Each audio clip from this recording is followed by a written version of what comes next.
Chapter 10:20. It seemed that even if Wuming stayed behind, the other party still wouldn't allow anyone to get close to Tiamat. But fortunately, it was only some winged Ramu that dealt with Gadotsi and the others, and not the 11 magical beasts. Although those mass-produced Ramu weren't weak, they were still too weak compared to the 11 magical beasts, so Wuming believed that Gadotsi and the others would be fine. There were two reasons why Wuming let Gadotsi and the others deal with Tiamat. First of all, Gadotsi and the others definitely wouldn't be able to kill Tiamat. And Wuming instructed Ishtar to attack from a distance only to give Gadotsi and the others a way out. After all, it would be easier for them to escape by pulling the distance. And why did Wuming let Gadotsi and the others go even though he knew that they couldn't kill Tiamat? The second reason was that Wuming wanted to take advantage of this time to kill these 6 magical beasts. So no matter what, Wuming had to speed up during the time when Gadotsi and the others were away and try to kill these 6 magical beasts as quickly as possible. After all, it was impossible for them to defeat the magical beasts, and even the survival of Gadotsi and the others was a problem. So these 6 magical beasts must all be eliminated by Wuming. Even if they couldn't kill all of them, they had to leave a number that Gadotsi and the others could deal with before turning to deal with Tiamat. And next, Wuming had to use the power of God to deal with this group of children of the Creator. And the first to bear the brunt was Ramu. Fear the one with wings. Evil people and powerful people, all fear me with wings. My wings will bring you curses. Evil people can't hit me. As the words were chanted, Wuming's figure suddenly disappeared. However, in the next second, Wuming's figure appeared in front of Ramu, who was standing among the other magical beasts. And Wuming had already stretched out his right hand and grabbed Ramu's head. The speed brought by the phoenix incarnation wasn't something that magical beasts could react to.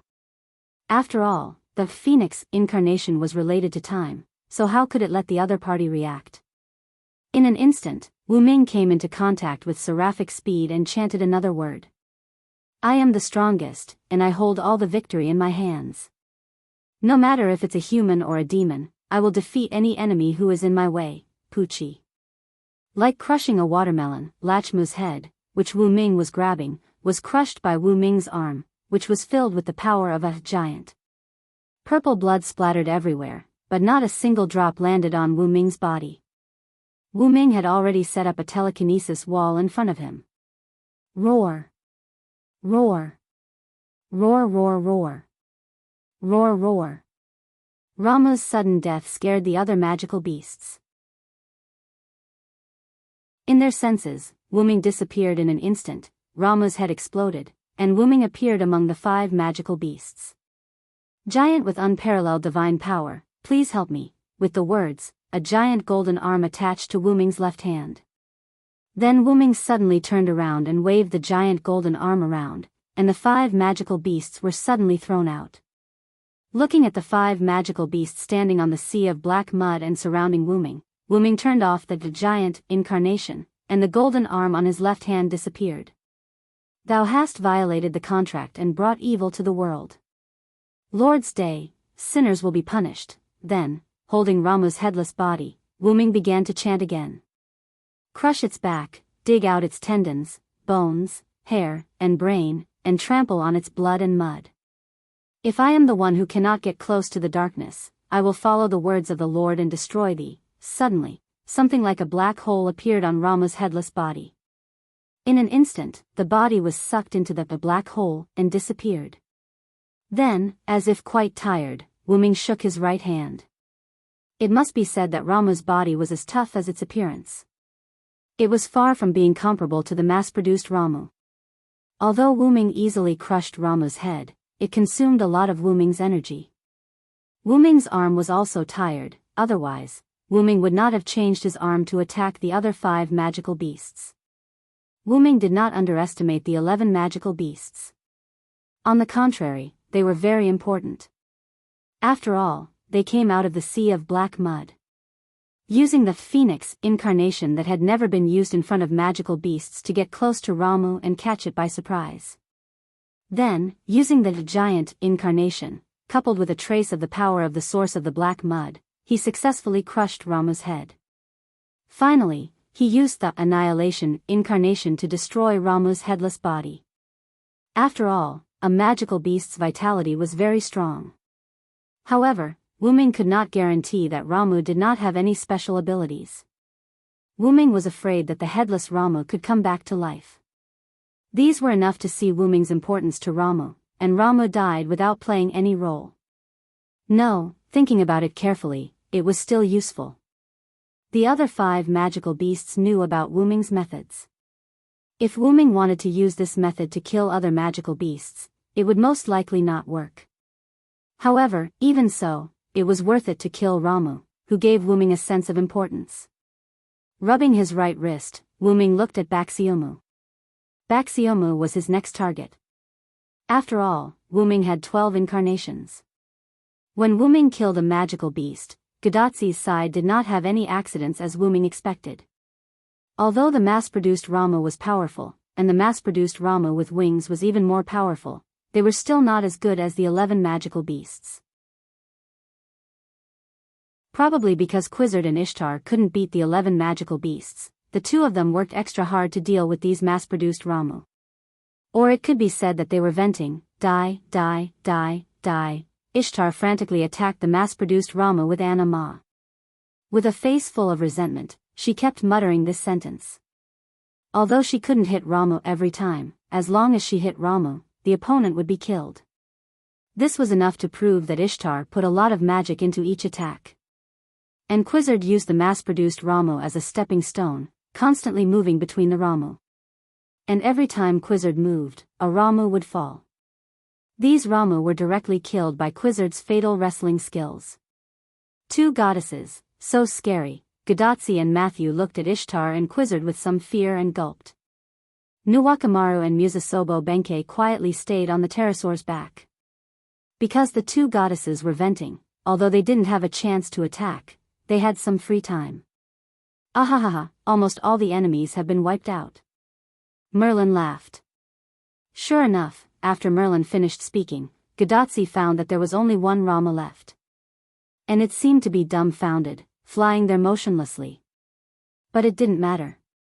Anyway, this Ramu had to face the 2 goddesses venting. When it finally reacted, it couldn't help but shudder. Then, a golden light flashed, and it fell into darkness. Chapter 10:21. The last Ramu died after being attacked by the 2 goddesses.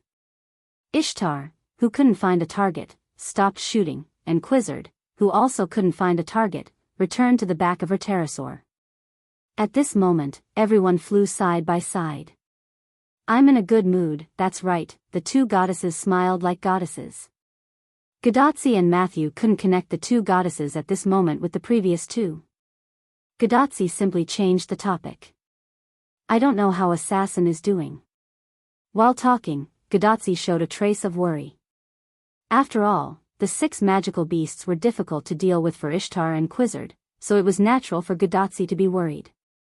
Senpai, I believe that Senpai Villo will be fine. After all, he has always been very reliable. Matthew clenched his small fist and nodded to Gadatzi. In this regard, Ishtar also agreed. Matthew is right. That guy won't do anything that he isn't sure of. Since he chose to deal with the 6 magical beasts, he must have his reasons. Since Ishtar said so, I think Hyunryong will be fine. But I didn't expect you to have so much confidence in Hyunryong, then, Quizzard also interjected, but her tone was quite mocking. If I don't have confidence in him. But, if Hyunryong can be defeated so easily, I won't be unable to defeat him for so long in the past. Ishtar crossed her arms and looked proud. Everyone, now is not the time to quarrel. Nuwakamaru said something, but her face was a little ugly. Similarly, Musasobo Benkei, who was still silent, also looked a little ugly. We probably have a problem. At this time, Merlin, who was on the back of the pterosaur next to Gadatzi, suddenly pointed to the front. His expression was a little ugly. There was no other reason than the place Merlin had pointed to. Gadatzi and others looked at the place where Merlin pointed. It was dark. The clouds in the sky gradually turned into dark clouds, and the sky gradually turned scarlet. Under the alternating black and red sky, the Indian Ocean connected to the Persian Gulf was dark. No, it wasn't the Indian Ocean, it was the black mud. The black mud connected the sky and the sea, not metaphorically, but a real connection. In front of everyone, from the surface of the sea to the black clouds in the sky, it was as if a wall of black mud had formed. All they could see was black mud and nothing else. In a sense, the water and the sky was black. Because the surrounding environment had been turning dark, and Gadotsi and others' attention was attracted by Ishtar and Quizzard, they didn't notice this scene. The black mud that formed the water and the sky was faintly creeping. Anyway, in Gadotsi's opinion, it was quite disgusting. She now understood why Merlin frowned. After discovering this situation, Quizzard had already stopped the pterosaurs and even faintly retreated.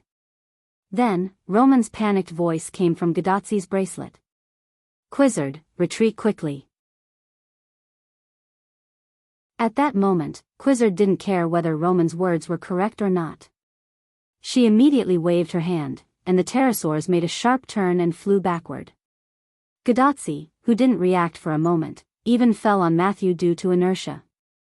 Sitting up again, Gadotsi looked at her bracelet in confusion. "Doctor, what's wrong?"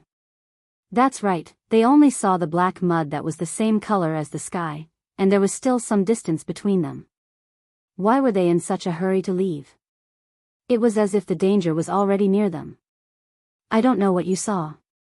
Chaldea can't receive the image since you went deep into the Indian Ocean, but fortunately, the instrument is still working as usual."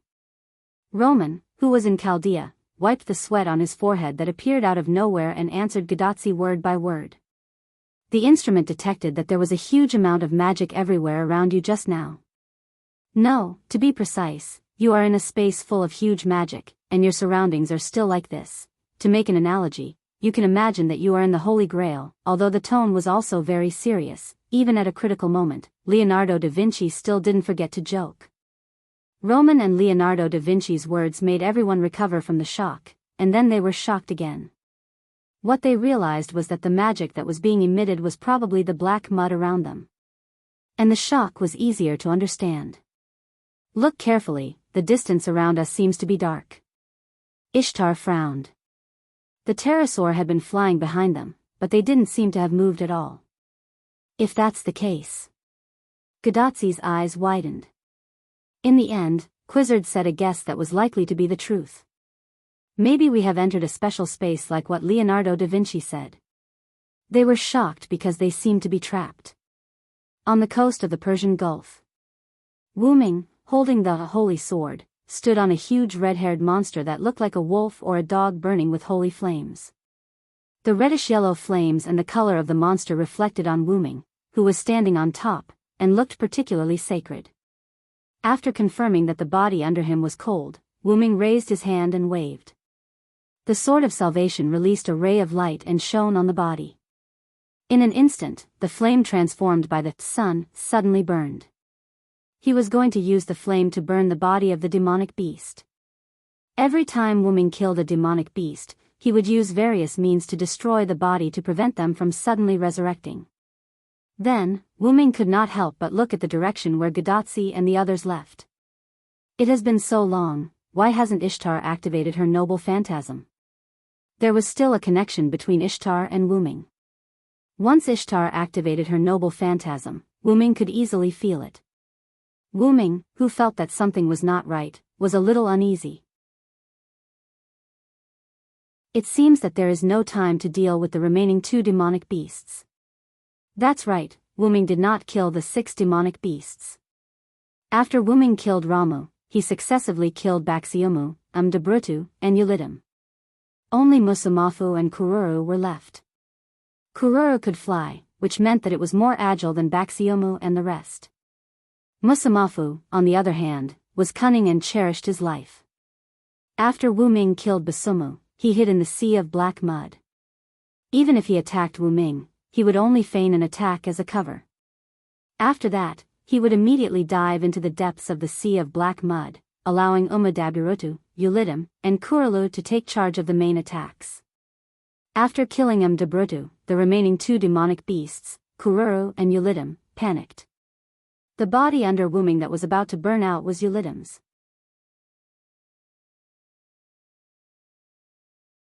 Chapter 10:22.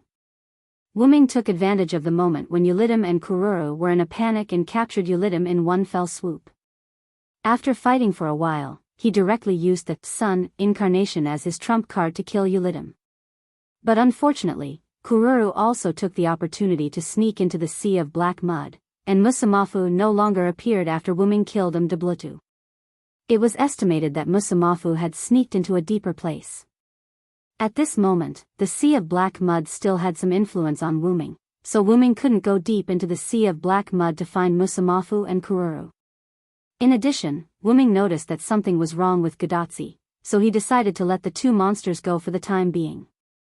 He was going to see what happened to Gadatsi and Kururu first. However, at this moment, something unexpected happened to Wuming. The black-purple portal that was under his control suddenly opened automatically beside him. This made Wuming shocked and puzzled. Wuming learned this move from the game system when he transmigrated to another world. In other words, the portal was a unique move. Wuming also taught Demetrius the move system of Yggdrasil, but because Demetrius was a servant, Wuming couldn't be sure whether Demetrius had mastered the magic system of Yggdrasil. However, even if Demetrius had mastered it, she also promised Wuming that she wouldn't spread it out. So who opened the portal that appeared in front of Wuming? In the next second, Wuming got the answer. Brother Wuming? A delicate and excited voice came out from the portal, and then, a black-haired, white-robed figure rushed into Wuming's arms from the portal. Wuming instantly understood who came and hugged the person in his arms and rubbed her little head. The person who came was naturally Wuming's cute sister, Shitsuki Meiyu. Meiyu? Why are you here? Wuming was both puzzled and shocked. This was a singularity, and it was Mesopotamia in BC. Meiyu couldn't have come here. As for whether it was true or not, when Meiyu shouted, "Brother Wuming," Wuming knew that the Meiyu in his arms was not someone else. It was Brother Wuming's power that brought me here. Meiyu's cheeks were slightly red because of Wuming's touch, but she still enjoyed it, like a kitten. When Meiyu said this, Wuming suddenly realized that he did give his power to Meiyu. After Wuming got rid of Darius, the world of Meiyu and Ilya was safe. After that, Wuming left that world and used the black mud to find Gydia. When he left, Wuming asked the young Gilgamesh to give Meiyu the rank card with his power. It was a golden caster, magician, rank card. Although the crisis in Wuming's world had been solved by Wuming, and Meiyu would not have any trouble, Wuming still left his power to Meiyu just in case. After that, because of a series of involuntary things, Wuming was a little busy. During this time, he did not go back to see Meiyu. Wuming also gradually forgot that he gave Meiyu the rank card. My rank card suddenly became hot, and then I felt the summoning from the rank card. I thought it was Brother Wuming calling me, so I responded to the summoning. As a result, I appeared next to the blonde Rin and Osaka. God knows what Meiyu's expression was when she saw the blonde Rin and Osaka with Wuming's aura. Anyway, Meiyu only remembered that she was completely dumbfounded at the time. When Meiyu said this, Wuming understood everything. It was probably because Ereshkigal created a chain of summoning when she merged with Wuming's divinity. She inadvertently contacted Meiyu, who held Wuming's rank card, and Meiyu thought it was Wuming calling her. As a result, she came over in a daze. At this moment, Meiyu was a servant's body composed of a rank card and a spirit core, which was somewhat similar to Little Black. Little Black had already installed a magic converter in her body, and now she didn't need to rely on others to replenish her mana. But after all, she still had the body of a servant, unlike the body of an ordinary primary school student like Ilya and Meiyu. In the past, Wuming didn't have any means. Now, Wuming could use the power of the source to create a puppet body for Little Black that was 100% similar to the body of a primary school student. Meiyu's human body should still be in her world. Even if something happened to Meiyu in Wuming's arms, it wouldn't affect Meiyu's body. At most, it would cause the rank card to be scrapped. However, Wuming wouldn't let anything happen to Meiyu. And, the other party isn't Rin and Osaka. She just borrowed Rin and Osaka's appearance. Remember to call her Sister L. Wuming knocked Mayo's little head. I know, Brother Wuming. Don't knock my head all the time. Wuming didn't know whether to laugh or cry. He rubbed Mayo's little head again, comforting Mayo's depression of being knocked on the head. You said you appeared next to Ereshkigal. How is Ereshkigal now? Wuming was quite worried about Ereshkigal. Blonde-haired Rin and Osaka. I mean, Sister L is now dealing with the demonic beasts in Uruk. She asked me to come and find Brother Wuming to see if there's anything I can help with. However, Wuming had a strange expression. Are you sure Ereshkigal didn't ask you to come and find me to save the day? Wuming almost said this sentence. Can Ereshkigal defeat those 5 demonic beasts? Although Wuming asked cautiously, there was still distrust in his words. It couldn't be helped. Quizzard and Ishtar would have a problem surviving against any one of the demonic beasts. How could Ereshkigal defeat 5 demonic beasts? Mayu pouted and was a little dissatisfied. Brother Wuming, don't underestimate Sister L. She directly locked the 5 demonic beasts in the underworld. Immediately, Mayu described the whole process of the 5 demonic beasts attacking the Uruk. When the sea of black mud rushed to the Uruk, Mayu cast the servant in the class card, which was Wuming's ability, Yggdrasil Systems Magic. She raised the ground and intercepted the sea of black mud. After that, Ereshkigal, who received Wuming's divinity, got rid of the restrictions of the underworld and came to the ground. However, Ereshkigal still had a trace of her own divinity, so the underworld still protected Ereshkigal. She successfully launched her underworld authority and locked the 5 demonic beasts in her own underworld. In the underworld, Ereshkigal could be said to be invincible. The 5 demonic beasts were lambs waiting to be slaughtered. However, Wuming was not optimistic about Ereshkigal. After all, these demonic beasts emerged from the sea of black mud, and the essence of the sea of black mud was the black mud, which was the same as Wuming's. Since the 5 demonic beasts were likely not to be suppressed by the underworld, Ereshkigal was in danger.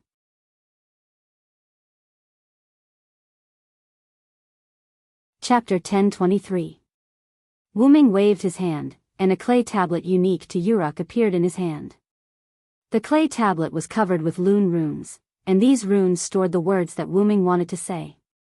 Mayu, immediately bring this to Gilgamesh, and then look for Ereshkigal. Those demonic beasts are not ordinary demonic beasts, and I'm worried that she might have an accident. After Wuming finished speaking, he handed the clay tablet to Mayu. I understand, Brother Wuming. Mayu nodded with a serious expression. Mayu, who had Wuming's class card, was equivalent to Wuming in the state of caster, magician. Her magic power was almost infinite, and she had mastered Lune magic and Yggdrasil magic. She also had a huge amount of divinity and a dragon's breath, and some of Wuming's noble artifacts. Not to mention fighting against enemies, she had no problem protecting herself. In addition, Mayu was a serious and strict child, so Wuming was very relieved to let Mayu handle this matter. What is Brother Wuming going to do? Mayu asked abruptly, and she seemed a little nervous. Knowing that Mayu was worried about his Wuming, Wuming could not help but smile, and then he put his hand on Mayu's head. Don't worry, I'm just going to solve a small problem. After this matter is over, don't be in a hurry to go back. Stay in Uruk, and I'll make omelet rice for you alone. That's right, Wuming was going to give Mayu special treatment. Although Mayu was a little embarrassed to leave Ilya and Little Black to eat alone, when she thought that she could have Wuming to herself, Mayu was secretly delighted. Well, I'm waiting for Brother Wuming to make omelet rice for me in Uruk. After saying that with a blush on her cheeks, Mayu opened the portal and went in. In this regard, Wuming showed a warm expression. Sure enough, Mayu has always been very sensible. It was not the matter of making omelet rice for Mayu. Wuming's sensible was that Mayu did not ask much. Anyone could tell that the situation was not good just by looking around. Although it was not a certain death, the dark doomsday scene of the sky and sea was still very unsettling. However, Mayu did not ask anything. She did not ask what was going on here, nor did she ask why Wu Ming said anything. She only listened to her brother's words, listened to Wu Ming's words, and did what Wu Ming told her to do. She was completely like an obedient sister who listened to her brother's words. Or perhaps, this was Mayo's mature side. If it were Little Black, he might not be as good as Mayu. If it were Ilya, it would definitely be worse. Ilya would most likely get to the bottom of it. If she did not do that, Ilya would definitely be distracted or absent-minded. As if imagining Ilya's embarrassed look, Wu Ming could not help but smile. For the sake of Beauty Tour, for the sake of Ilya and Blackie who aren't here, I have to work harder. After Wu Ming finished speaking, he landed on the black mud sea and sat on the surface of the sea. First of all, I need to confirm whether Gadotsi and the others are safe. As Wu Ming said, he raised his arm and turned the back of his hand to himself. Some red marks were clearly visible on the back of Wu Ming's hand, which was the magic power crystal of Ishtar's command spell that had been used up before. Although it was said to be a command spell, it did not have most of the effects of a command spell. It only had the effect of replenishing the magic power of the servant. Moreover, after these command spells were used up, they could be replenished through the magic power in the body, but they had not been used, so Wu Ming did not replenish them. And now, it was the time to use them. Wu Ming's raised hands suddenly clenched into a fist.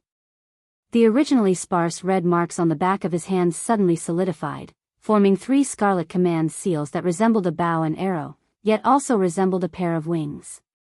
Wu Ming replenished his magic power. After that, Wu Ming began to issue orders to Ishtar. By the command curse, O goddess of fertility and war, restore your magic power to full. By command spell, mistress of heaven, restore your magic power. By the command of the curse, Ishtar, release your noble phantoms and break through the predicament. That's right, Wu Ming used all the command spells in one breath. Although there were 3 command spells, their function was only to replenish Ishtar's magic power. The first command was to replenish Ishtar's magic power. The second command was to make Ishtar's body overflow with magic power. The third command was to make Ishtar's magic power so much that it was completely out of control, to the extent that it would cause a big explosion if left alone. In this way, the effect of Ishtar's noble phantoms would be several times the original, or even more than 10 times. After all, this was not a game, doubling was not just multiplying by 2, and multiplying by several times was not just multiplying by several. In this way, Wu Ming believed that Ishtar's noble phantoms would be able to affect the surrounding environment. With this, Wu Ming would be able to find them. Sure enough, a few seconds after Wu Ming gave the 3 orders, a light that resembled a falling star appeared in a certain direction. Then, there was a big explosion. On Gadotsi's side, after the big explosion caused by Ishtar's noble phantoms, Matthew put away his noble phantoms, revealing a few pterosaurs and a few people on their backs. Just now, everyone was still thinking of a way to get out, but Ishtar suddenly panicked and shouted for Hyunryong. Then, she released her noble phantoms that seemed to be many times stronger. After Ishtar's attack was released from Anna's horse, Matthew also activated his noble phantoms and successfully blocked in front of everyone, blocking the aftershock. TSK, TSK, TSK. Ishtar is indeed powerful. She can release such a powerful attack. Merlin sighed as he watched from the side. He did not care about what Ishtar, who was lying on Gadotsi's pterosaur, was thinking. Damn it. Hyunryong. Ishtar wanted to look ferocious, but she was too tired to do so. She even stuttered when she spoke. Ms. Ishtar, are you all right? Matthew looked at Ishtar with concern. However, Gadotsi interrupted. Matthew, you blocked the big explosion just now. Are you hurt? Matthew shook his head. I'm fine, Senior. Ms. Ishtar's noble phantoms were launched far away. I only blocked the aftershock. But just the aftershock alone scared me. Quizzard was the one who spoke now. I didn't expect Ishtar to release such a powerful attack. If there were levels, Ishtar's attack could be categorized as EX, it's all virtuous. Dragon. That guy. Ugh. Ishtar tilted her head and stopped talking. She was so tired that she couldn't take it anymore. Ishtar's body almost exploded after 3 times of mana replenishment. If Ishtar did not release her noble phantoms quickly, Gadotsi and the rest would have been dead by now. Even after releasing her noble phantoms, Ishtar did not feel good. She was still weak.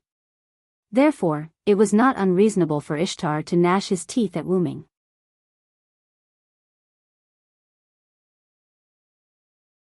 Chapter 1024.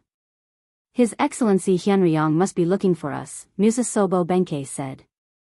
It could only be said that Wu Ming was worthy of the existence of the new army. Not only did Wu Ming understand, but Nyo Ruowan also understood Wu Ming's intention early on. His Excellency Hyunryong is right. If not, we wouldn't have found the exit. Following Nuwakamaru's gaze, a gap appeared in front of them. Unlike the other places, light shone through the gap. They were indeed trapped, but Ishtar's noble phantasm forcefully blasted a hole in the black mud. Not only did Wu Ming get them out of danger, but he could also tell Wu Ming where they were. It was killing 2 birds with 1 stone. Even Ishtar could only keep her dissatisfaction to herself. It was precisely because Wu Ming's action was correct that Ishtar, who did not have the moral high ground, could not find trouble with Wu Ming afterwards. Although she was the mistress of the sky, Ishtar, who had suffered a lot in the hands of Wu Ming, understood one thing. If she were to find trouble with Wu Ming, she could still save some face. However, if she were to find trouble with Wu Ming, she would definitely be tricked by Wu Ming, just like when she was in the underworld. Let's hurry up and leave, Gadotsi suggested. If there were any accidents later, they would be in trouble. However, that was how trouble would come about. Suddenly, the entire space began to shake. Whether it was the sky, the sea, or even the walls that connected the sky and the sea, everything shook and a black substance began to fall. The sharp-eyed Quizzer was able to immediately tell that the black substance was black mud. Quizzard immediately ordered the pterosaurs. Quick! Pterosaurs, head there at full speed. A few pterosaurs flew in the direction of the gap. They were so fast that Gadotsi had to hold on tightly to their backs. However, the black mud was falling faster and faster. Gradually, the entire space looked like it was raining black mud. The raindrops were the size of a fist. Fortunately, the gap between the raindrops was large and it was not a rainstorm yet. Therefore, they could continue to fly over on the pterosaurs. However, because the pterosaur was jumping up and down and swaying left and right to avoid the rain of black mud, Gadotsi almost couldn't catch it. Fortunately, Mashu was there to help Gadotsi. She didn't let Gadotsi fall down, nor did she let Gadotsi touch the black mud. However, everyone could see that the raindrops were getting bigger and denser. At this moment, the pterosaurs were still halfway to the exit. Although everyone knew that they could not touch the black mud, Quizzard could not help but say, "Everyone, don't get touched by the black mud." However, now that the volume and frequency of the raindrops had increased, it was too difficult to not get stained by the black mud. The first accident happened. Gah! The pterosaur that Nuwakamaru and Musasobo Benkei were riding on was dripped by a drop of the black mud and let out a scream. Then, the entire pterosaur flew around uncontrollably and even collided with several drops of rain. "Lady Nuwakamaru? Don't worry about me, Michin." Nuwakamaru and Musasobo Benkei's panicked voices came from the pterosaur. "Lady Nuwakamaru? Mr. Michin?" Matthew shouted nervously. Whoosh! Suddenly, countless petals flew to Nuwakamaru and Musasobo Benkei's pterosaur. It was as if the pterosaur was frozen in place and became quiet. The rain that fell from the sky seemed to have encountered some resistance and was blocked by the petals. In the next second, Merlin flew over on the pterosaur while Musasobo Benkei and Nuwakamaru took the opportunity to jump onto Merlin's pterosaur. Piedra del Sol. The Quetzalcoatl god had released the real phantasm of the Piedra Almanac that was originally in the Temple of Eridu. Although Eric Metropolis was drowned by the sea of black mud, the Piedra god had summoned the Piedra Almanac to her side before Eric Metropolis was drowned. As for the size, it was Quizzard's phantasm and could be changed at will.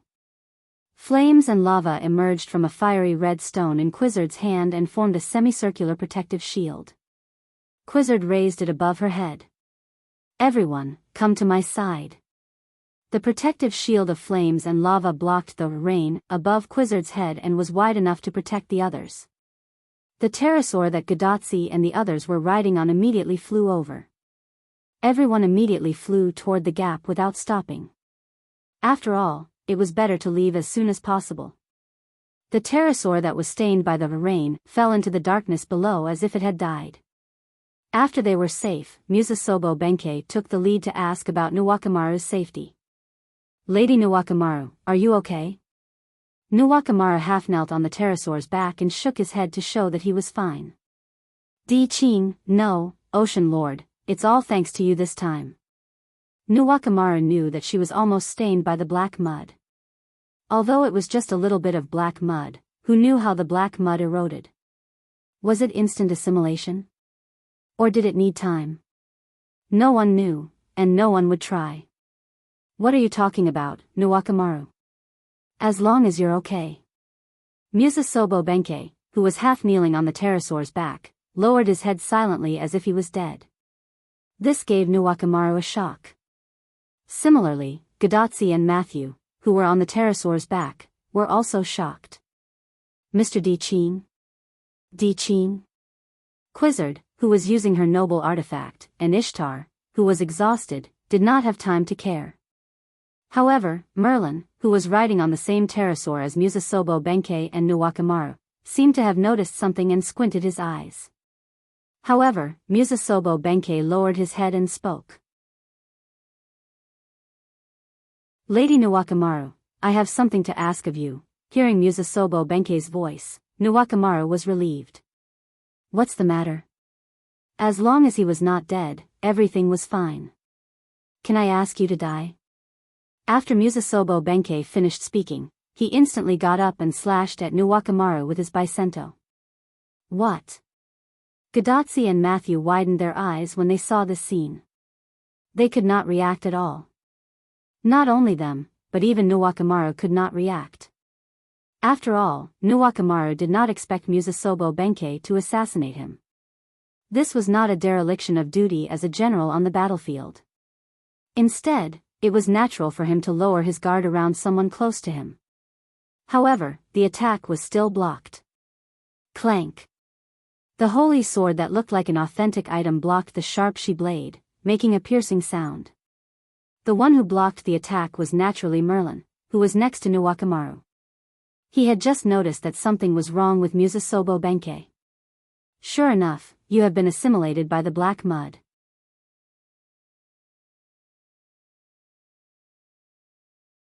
Chapter 1025. Following Merlin's words, everyone looked at Musasobo Benkei, who was holding his bicento and preparing to slash. Musasobo Benkei's skin was originally the color of a dead person, and his thick eyelids were not something a normal person could have. But at this moment, Musasobo Benkei did not look like a normal person. Black lines could be vaguely seen on Musasobo Benkei's skin like tattoos, and a chaotic aura filled Musasobo Benkei's body. And at the back of Musasobo Benkei's neck, there was an obvious black mark.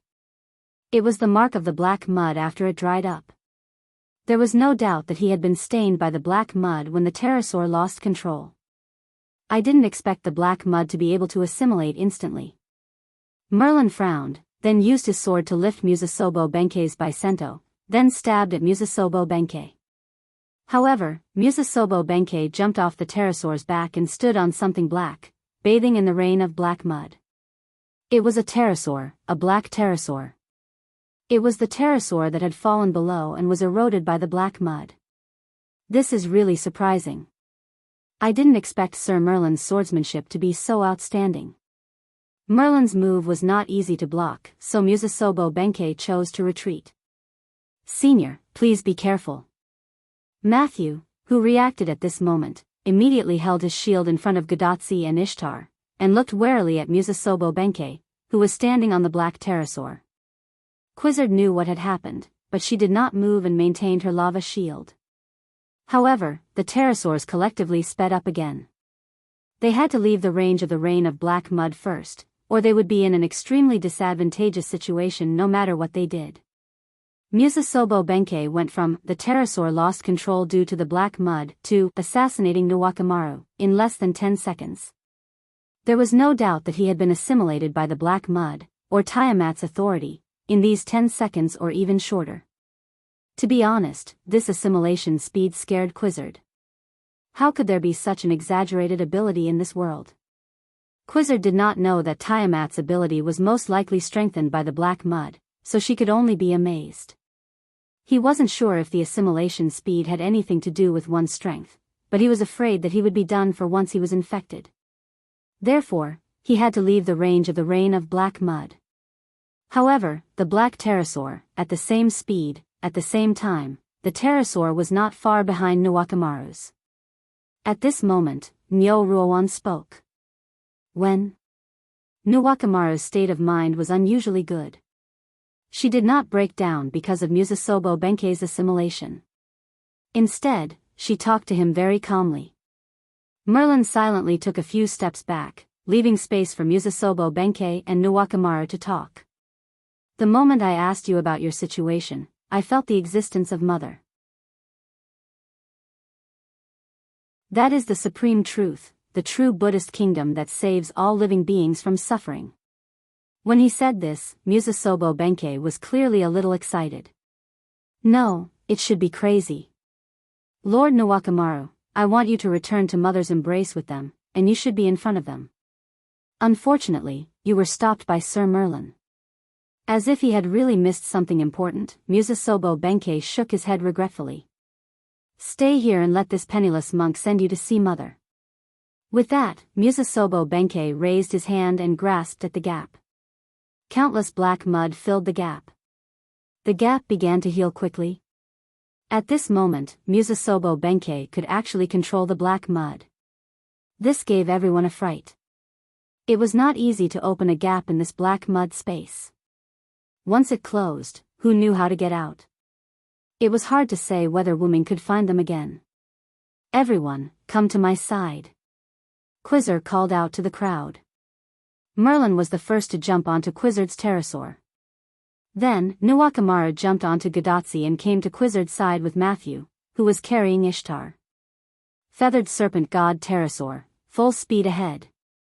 Quizzard's pterosaur that everyone was riding suddenly accelerated and tried to speed out with the other pterosaurs that were following closely behind. However, Musasobo Benkei smiled slightly. You can't get out. I'll wait for you here. Indeed, as Musasobo Benkei said, when everyone was still a short distance away from the gap was almost closed.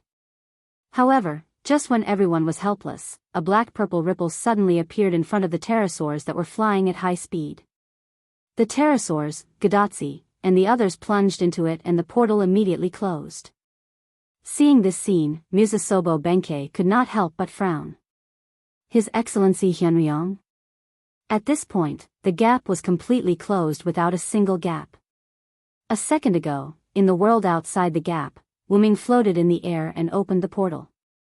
In an instant, a few pterosaurs that were not small flew out. Then, Wuming instantly closed the portal. I've finally found you. Wuming looked at Gadatsi and the others who were on the pterosaur's back. Assassin, you're finally here. Gadatsi's face lit up with joy. I arrived just in time. If I was any later, I wouldn't have been able to save you. When Wuming arrived, he happened to see Gadatsi and the others flying toward him in the darkness. He saw that there was a gap that was rapidly closing, so Wuming directly opened a portal on the path that the pterosaurs had to pass through. That was how he managed to save Gadatsi and the others. I understand the situation now. You guys can return to Uruk first.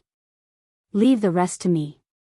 When Wuming saw Musasobo Benkei standing on the back of a black pterosaur, he guessed that he was probably assimilated by the black mud. However, just when Gadatsi and Matthew wanted to say something, Merlin suddenly became serious. Are you ready? I'm ready. This was Wuming's answer, and he was quite certain. Then I'll leave it to you. In this regard, Wuming did not say anything and only nodded. Gadotsi and Matthew also shut their mouths and did not speak again. I won't leave. I want to stay. Nuwakamaru suddenly interrupted rather calmly. Without a doubt, she chose to stay because of Musasobo Benkei. You might die. Wuming answered her simply. I'm sorry, Your Excellency Hyunryong. I've made up my mind. Wuming nodded. Since her attitude had already reached this point, he did not need to persuade her anymore. Ms. Nuwakamaru, Nyo Roa, Gadotsi and Matthew did not know what to say and looked worried. On the contrary, Nuwakamaru was quite optimistic. Your Excellency Fujimaru, Your Excellency Matthew, take care. The three of them looked at each other and nodded. After that, Quizzard spoke again. This is for you. She stretched out her hand and there was a fiery red stone in her hand that seemed to be burning.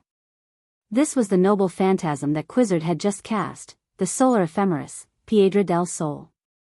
This noble phantasm is activated by the solar ephemeris. It can be said that it's a one-time use noble phantasm. After it's activated, it won't be deactivated, so I want to give it to you to use up. I should have used this trick earlier. Then, your subordinates wouldn't have been in trouble. Quizzard said as if she was blaming herself. In this regard, Nuwakamaru shook his head. It's not your fault, Your Excellency Quizzard. The rain of black mud was getting more and more difficult to dodge, so it was not an accident that it was hit. Moreover, this was a one-time use noble phantasm, so it must be kept for critical occasions. What's more, Quizzard immediately used this noble phantasm when there was an accident just now. It was obvious that she was not someone who did not know the severity of the situation. At this moment, Quizzard wanted to give this activated noble phantasm to Nuwakamaru and let Nuwakamaru use it up. I'll take it. After that, Nuwakamaru's hand held the solar ephemeris.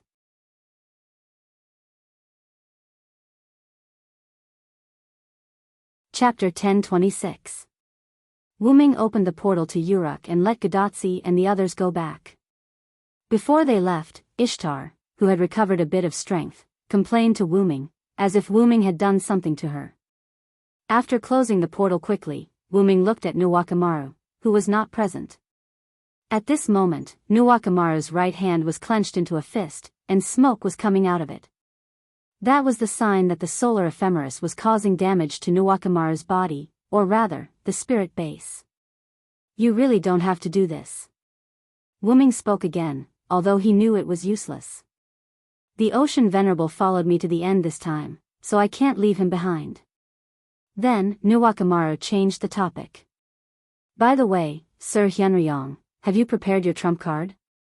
Wuming nodded and looked in the direction he came from. Almost, but I still have something to do, and you're here. What Wuming meant was that Nuwakamaru could help Wuming complete this matter. Please tell me, sir. I will not hesitate to go through water and tread on fire. At this moment, Nuwakamaru was like a loyal warrior, waiting for the king's order. Wuming smiled at this. It's not that serious. I just need you to force Tiamat out. Force her out? Nuwakamaru was stunned. What should she do? And Wuming looked at her hand, or rather, the solar ephemeris in her hand. I need you to burn the black mud. On the other side, on the sea of black mud, Wuming sat cross-legged on the sea with his eyes closed, as if waiting for something. However, Wuming's shaking fingers showed that Wuming was not just waiting. He was constructing a tactic to summon his trump card. That trump card was not his noble phantasm. He needed the help of Kalas, who was in the route, to complete the summoning of this trump card. The reason why Kalas did not say much was that she was focusing on perfecting this trump card. The one who went to rescue Gadotsi and the others was Wuming's doppelganger, which was transformed from a dependent. Except for the only weapon that could not be replicated, Wuming's doppelganger had 100% of Wuming's strength. Other than saving Gadotsi and the others, Wuming's clone had another mission. Wuming's trump card still needed a primer before it could be used. Only when Tiamat truly appeared would he be able to use it. Thus, luring out Tiamat was another mission of the doppelganger.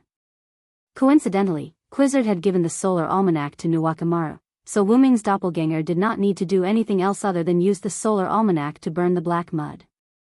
Although there was no way to completely burn the black mud, Wu Ming speculated that as long as a part of it was burned, Tiamat would definitely appear.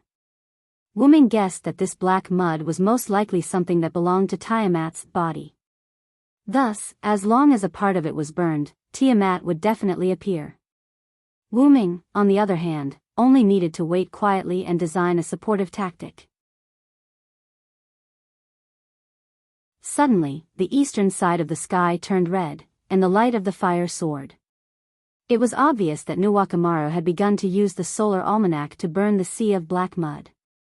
And it was also at this moment that the entire sea of black mud, as well as the space of black mud in the southeast where Gadotsi and the others had been trapped, began to produce powerful magical fluctuations.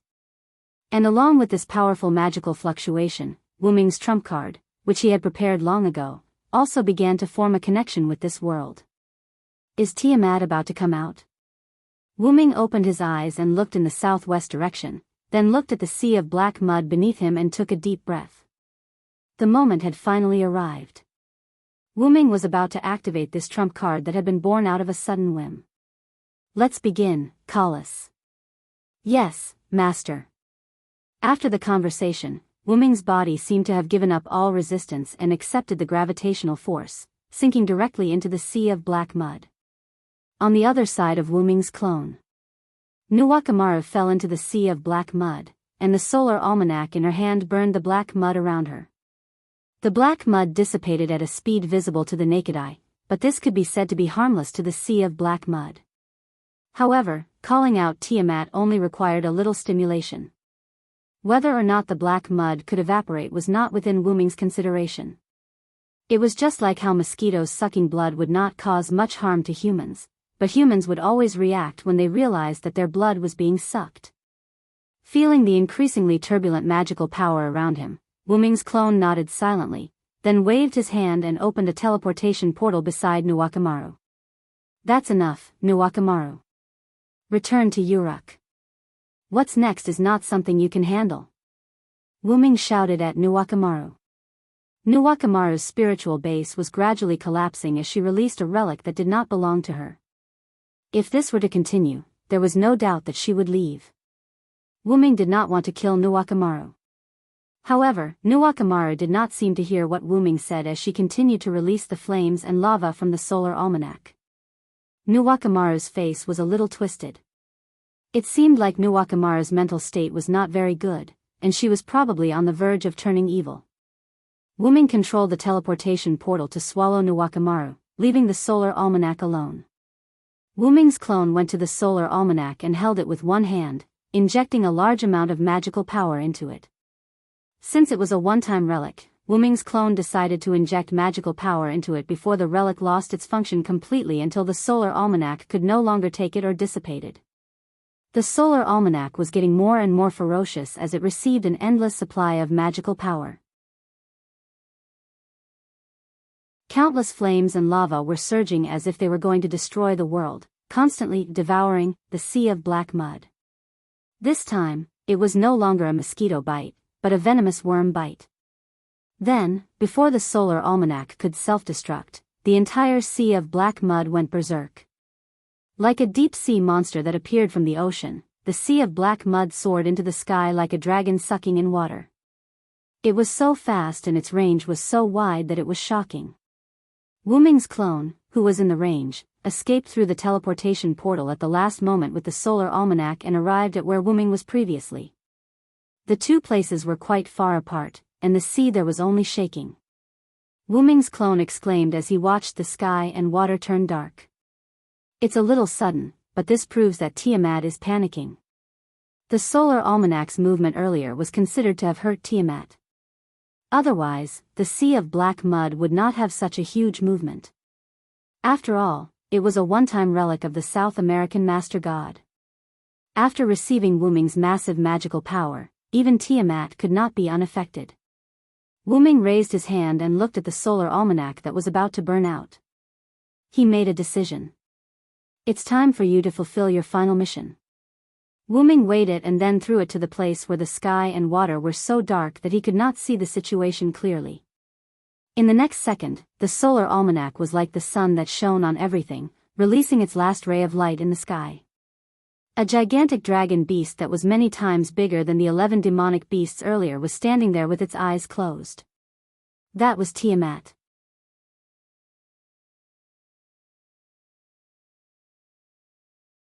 Chapter 10:27.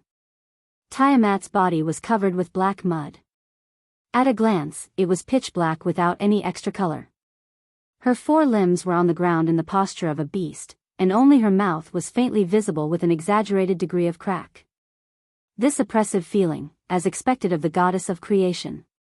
Wu-ming's doppelganger's tone was full of emotion.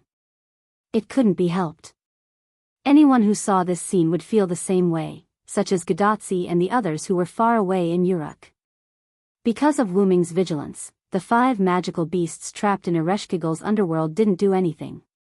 After Mayu brought the letter to Gilgamesh, Gilgamesh allowed Mayu to take part of the combat power to the underworld to investigate. After that, Mayu took Enkidu, Fanbaba, and Zhuge Kongming, who rarely came out, to the underworld. According to Zhuge Kongming's idea, he restudied the seal of divine right, Dinger, and wanted to find a magical beast to test it out. The 5 magical beasts were indeed as Wu-ming said, the underworld didn't restrict them. Ereshkigal almost failed. Fortunately, Mayu arrived with reinforcements, and Zhuge Kongming's new seal of divine right, Dinger, was also verified. The price was that the 5 magical beasts died. After that, Ereshkigal didn't continue to stay in the underworld, and Zhuge Kongming also didn't stay in the house.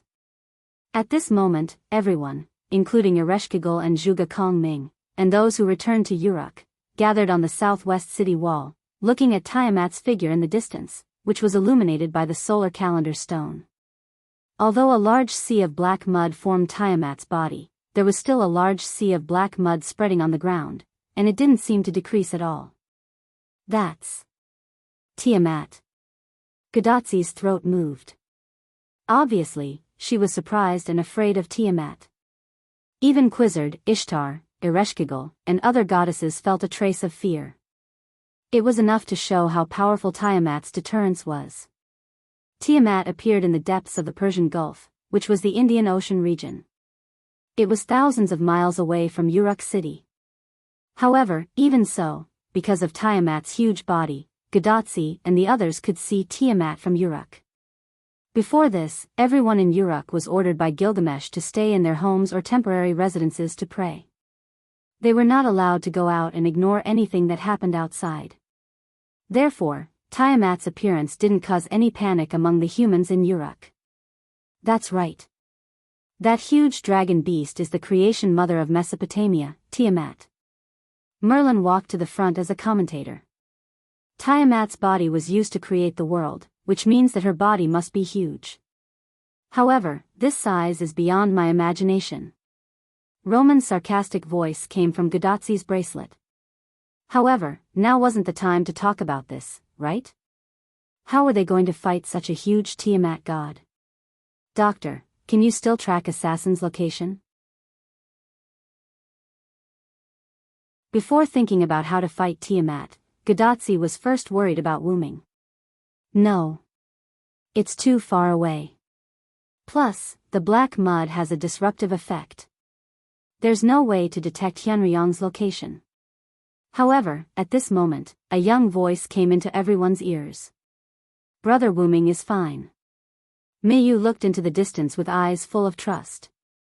Although everyone was baffled by the fact that she was Wu-ming's sister, Mayu's aura was indeed Wu-ming's. It couldn't be faked. Brother Wu-ming saved my world and Ilya's world. At the same time, he also saved me, Ilya, and Blackie. Brother Wu-ming saved everyone.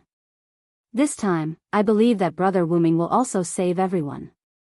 That was the trust between Mayu and Wu-ming. As soon as those words came out, everyone was no longer worried about Wu-ming. Even their fear of Tiamat was reduced a lot. Following this atmosphere, Merlin, who acted as a commentator, spoke again. The beast of original sin has appeared. the human's evil will lead to the appearance of the crowned servant.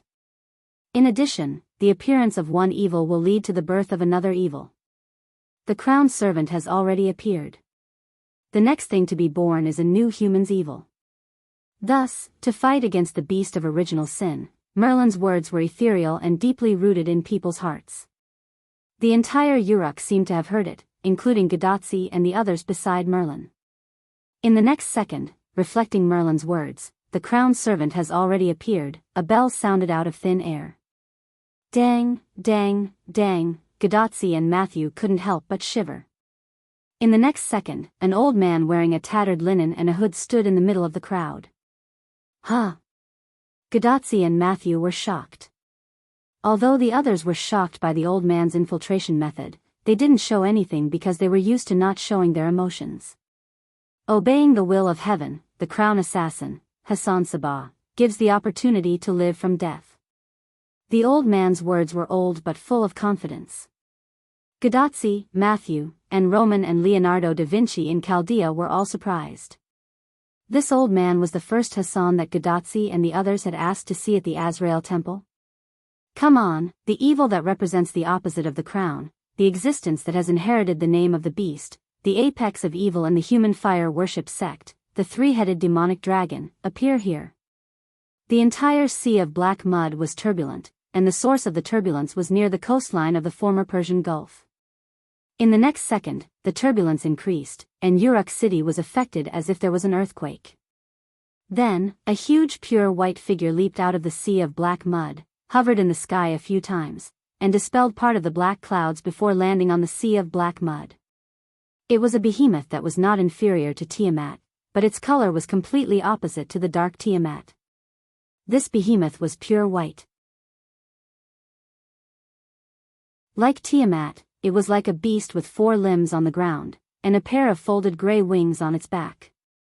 In addition, this pure white behemoth had 3 heads, with a pair of dragon horns on the middle head, a crown on the left head, and nothing on the right head. It seemed lifeless as its head drooped. In addition, the pure white behemoth was holding 2 demonic beasts that were larger than humans in size. They were Musu Maf and Kururu, who had escaped. The black beast and the pure white beast stood opposite each other with their eyes closed as if waiting for an opportunity. That is? In response to Gadotsi's question, Merlin, as the commentator, continued to speak. One of the evil points in the Persian fire worship sect's mythology, the 3-headed demonic dragon that once destroyed half of the world, Az Dahaka, has now appeared as another human evil beast? Gadotsi and Matthew were shocked.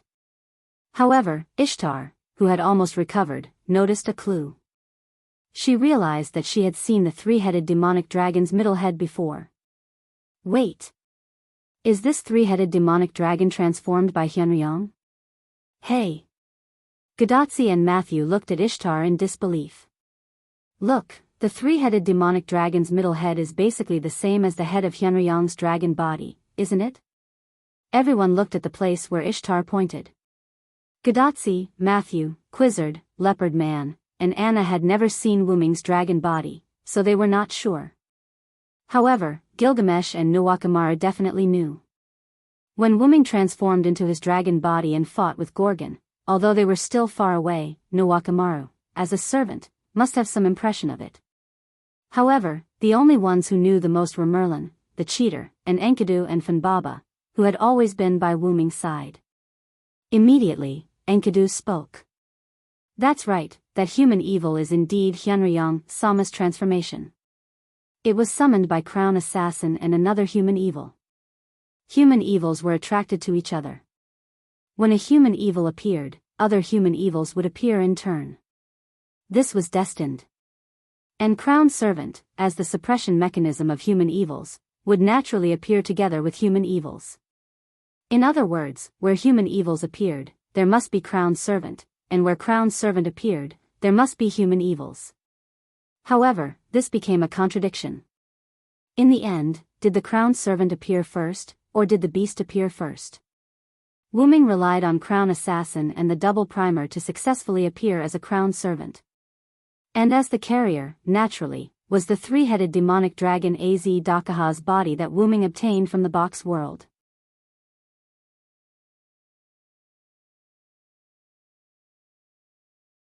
Chapter 1028. Back then, when Wuming inherited Az Dakaha's human final trial identity in the box and returned to the root, Wuming suddenly had the idea of transferring the human final trial identity to Az Dakaha's body. It was not to revive Az Dakaha, but to reconstruct a new body based on Az Dakaha's body to act as the human final trial's absolute evil. When Wuming entered the Mesopotamia singularity, his spiritual base was forged from Az Dakaha's body. Kalas continued to perfect and refine the concept of the human final trial in the root, adding the concept of the human final trial identity to Wuming's spiritual base created by Az Dakaha. However, later on, after realizing that the enemy was the human evil, Wuming had a new idea: to use the human evil's identity to appear. Merlin also said that the human evil and the crown servant were attracted to each other. If one existed, the other would exist. Likewise, the human evil and the human evil would also attract each other. If one existed, the other would also appear. This was an unbreakable rule. The human final trial identity was similar to the human evil identity itself. Furthermore, Az Dakaha belonged to Persian mythology, and Persia was a part of Mesopotamia. Therefore, with the crown servant assassin and the other human evil as the primer, and with the suppression force behind Wuming giving him some face, the new human evil, Beast 7 Az Dakaha was naturally born. The human evil's seventh beast is Lord Hyunryong's trump card. Because this human evil was controlled by Wuming, although it was harmful to humans, Wuming would not actively harm humans. He would leave the Type Moon world after eliminating the other human evil, Tiamat, so he would not harm humans. It was even possible that after he left, the human evil would automatically leave him and return to the real Beast 7. That's right, the human evil was transformed from the love of the 7 humans. Wuming was only temporarily using a series of methods to appear as the 7th beast, but he did not truly become the human evil. However, if the human evil that inherited the 7th beast remained in the Type Moon world, it would be qualified to become the new beast and replace the original 7th beast. After all, the scene that Az Dakaha, who inherited the final trial's absolute evil, most wanted to see was the human hero standing on its corpse and advancing towards a better future. In a sense, this was also considered love. After all, the human final trial's absolute evil in the Type Moon world was an evil that humans had to overcome. It was fully qualified to do so. The human evil against the human evil, this is Hyunryong's trump card. Merlin said the final words. Now, the battle of the beasts that only exists in fantasy is about to begin. Following Merlin's words, Enkidu, who was originally carrying Funbaba, put down Funbaba and flew into the sky. It turned into a dazzling silver chain and flew towards the pure white three-headed demonic dragon, wrapping around its drooping head. In the next second, the three-headed demonic dragon's 3 heads opened their eyes at the same time. Red pupils, blue pupils, and blue pupils appeared in the eyes of the 3 heads respectively. Trinity, huh? Gilgamesh saw the 3-headed demonic dragon's current state. The 3 heads were occupied by 3 different spiritual bases. One of them was Wuming's, another was Enkidu's, and the last one seemed to be Wuming's magic attire. It's rare to see a magic attire with a spiritual base alone, Zhuge Kongming commented. Then, as the 3-headed demonic dragon opened its eyes, Tiamat on the opposite side also opened her eyes, revealing a pair of shining starry eyes. Roar! The 3-headed demonic dragon roared like an ordinary beast. Aa! Tiamat let out a mournful cry that sounded like a song. The 2 giant beasts let out their own roars, and then, the battle began. After the roar ended, the pure white giant beast casually swallowed Musu Mafu and Kururu as if it was demonstrating its power. Aa! The pitch-black giant beast expressed its anger. Its roar contained a powerful magical power, and the sea of black mud was forcefully split apart by this magical power. However, the pure white giant beast wasn't affected by this roar at all. It spread the curled shadow wings on its back. The shadow wings covered the sky and were so huge that they were bigger than the pure white giant beast's body. With the help of the shadow wings, the pure white giant beast flew into the sky. Its mouth contained a white light that could destroy the world, and it suddenly shot it toward the pitch-black giant beast. Dong! The tyrant's halo hit Tiamat, and the white light covered everything in the surroundings. It even covered the solar almanac that had long disappeared, and it lit up the sky and the earth. In an instant, it was as bright as day. The Uruk city was very far away from the place where the two giant beasts were fighting. Moreover, the Uruk was protected by Wu Ming's relic, so the battle between the two giant beasts wouldn't affect the Uruk at all. Although they didn't know what was going on outside, they still followed Gilgamesh's orders. The humans were still praying in their homes, and they didn't care about what was going on outside. They just prayed that the end of the world would be over as soon as possible. On the city wall in the southwest of Uruk, everyone covered their eyes. There was no other reason as the light was too glaring, and they couldn't see what was going on clearly. However, in the end, everyone walked down the city wall. After all, they couldn't just close their eyes and stare blankly. However, at that moment, everyone understood that the battle between the two giant beasts was not something that they could intervene in. If Quizzard wasn't a servant but a god, she could still intervene. However, no matter if it was a servant or a body, they couldn't intervene, including Ishtar. Damn it. Hyunryong, if you lose, I won't forgive you. Ishtar muttered because she couldn't do anything. God bless, Master Hyunryong, you must win. Ishtar glanced at it, and it turned out that her demigod, Ereshkigal, was praying to the god. Hey, are you a god yourself? Ishtar couldn't help but complain. I'm willing, can't I? Ereshkigal blushed and stared back at Ishtar. Although the two were half-sisters, they didn't get along well. However, to Ereshkigal's surprise, Ishtar didn't refute Ereshkigal. Instead, she comforted her. Don't worry, Hyunryong won't lose. He saved the Uruk. We just need to believe and wait. Although Ishtar's gentleness was somewhat uncomfortable, Ereshkigal felt good. She remembered what Wu Ming said at the beginning. It seemed that Wu Ming didn't lie, Ishtar was actually a good goddess. While Ereshkigal was stunned, Gilgamesh suddenly spoke. Funbaba, with your strength, you should be able to help. Gilgamesh stood in front of Funbaba, who was rubbing her eyes, and said so. Master told me to stay here. Funbaba said in a childish voice. Gilgamesh raised his eyebrows, but then Gilgamesh realized why Wu Ming asked Funbaba to stay here. So that's how it is, you are also a crown. Gadotsi and Matthew were surprised. Roman and Leonardo da Vinci of Chaldea were also surprised. Why does it seem like a crown is cheap? Two human evils naturally need two crown servants. Hyunryong just let Funbaba temporarily accept the identity of the crown rider to maintain the situation of two human evils. Once Funbaba uses her power, the power of the crown rider will be lost. In short, he used the contradiction between crown servants and human evils. The first thing to know was that there was no rule that the number of human evils needed to be the same number of crown servants. Originally, the crown assassin appeared because of Beast 2. But the crown assassin was used by Wu Ming to pair with his own Beast 7. As a result, the second beast lost its corresponding crown servant.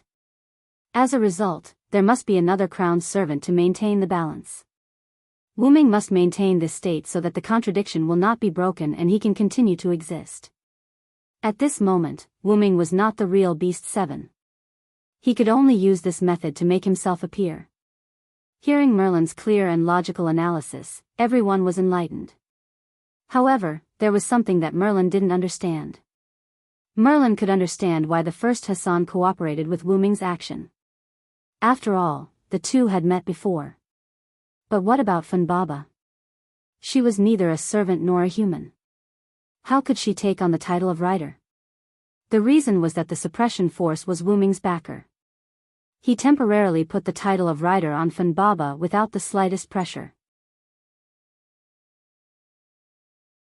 Wu Ming paid the price anyway. During the acceptance of the title, Funbaba couldn't use her power. However, Merlin would never know the answer.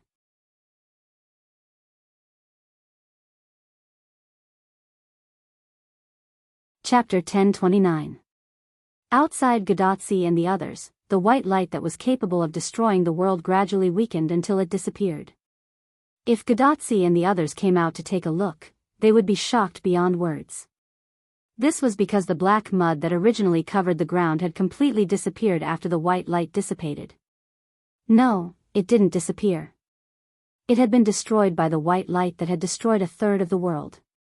The hegemon's halo, Farina, contained an inheritance that could destroy a third of the world.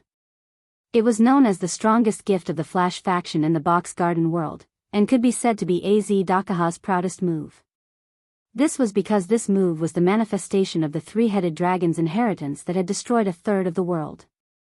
It was a move that completely belonged to AZ Dakaha. Unfortunately, Wuming's spiritual base had fused with AZ Dakaha's body. This move that he was so proud of also belonged to Wuming. Wuming had used the ability to destroy a third of the world to choose to destroy the black mud that had covered half of Mesopotamia. Logically speaking, even the hegemon's halo shouldn't be able to destroy half of the black mud in one go. However, this was the black mud of the origin. Wuming only needed to add the power of origin to the hegemon's halo, and it was like a hot knife cutting through butter. It was very easy to destroy the black mud that had come ashore. Even the black clouds in the sky dissipated, revealing the sun in the west. The long period of black clouds caused people's perception of time to become blurry. Even day and night were somewhat blurred. For example, when the solar ephemeris acted as the sun to reflect Tiamat's figure, Gadotsi and the others thought that it was night.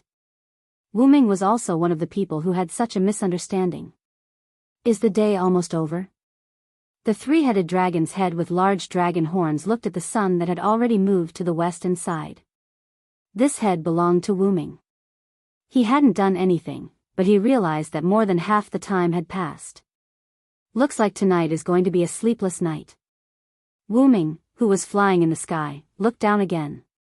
Because Wuming had removed the black mud that surged onto the land, the seawater observatory along the Persian Gulf coast reappeared. However, the lighthouse-like observatory had been broken down in the middle, and the collapsed part was nowhere to be seen. No longer paying attention to the collapsed observatory, Wuming landed on the coast of the Persian Gulf and folded his wings. The black mud on the land had indeed been cleared away by Wuming, but the black mud in the sea was not reduced at all. At this moment, from the Persian Gulf to the Indian Ocean in the distance, the sea surface was pitch black and looked quite muddy. There was basically no seawater, only black mud. After all, the tyrant's halo had destroyed one-third of the world. Wuming's ability to wipe out half of the black mud on the continent was already a rare effect. As for wiping out the entire ocean of black mud, Wuming was temporarily unable to do so. This was because the entire Persian Gulf and the Indian Ocean connected to it had turned into black mud, and the Indian Ocean could even be called the Black Mud Ocean. As for Tiamat, she was not dead anyway. She was probably thrown into the sea of black mud by Wuming's halo. Just as Wuming was vigilant, a melodious sound wave came from the sea. Aa. The three-headed dragon immediately spread its shadow wings, including itself, to block the sound wave. It suddenly spread its wings, and the shadow wings instantly dispersed the sound wave. Master, in the myths, Tiamat didn't have many special abilities, but she was quite good at spirit of speech. The head on the left of the three-headed dragon with a crown suddenly spoke. This was the head controlled by Kalas. Mother is the mother goddess of creation. She doesn't need or have many abilities. Her body is her strongest weapon. This time, it was the head on the right of the three-headed dragon that spoke. This was the head controlled by Enkidu. Indeed. With her huge dragon body, just a casual attack from her is filled with power. In addition to her almost unbeatable authority, she doesn't need any extra power at all. Wuming nodded. The so-called power didn't refer to having fancy abilities, but to being able to defeat the opponent no matter how many or how strong their abilities were. Wuming was almost the same as Tiamat. Ever since Wuming found out that he was the origin dragon, he didn't put much effort into pursuing power because the key to his power was the power of the origin dragon and the powerful body of the origin dragon. It was apparent that Tiamat was the same. Her body was her best weapon. Not only that, but Tiamat also had some terrifying abilities. For example, her authority, the Sea of Life. The Sea of Life had a cell-level forced conversion effect called Aminogeas.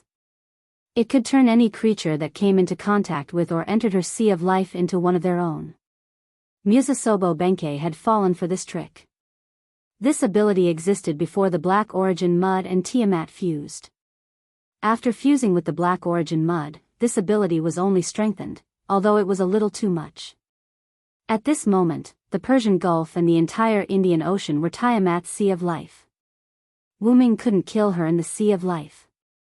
To give a less precise example, could you die of a common cold while receiving treatment in a famous provincial hospital?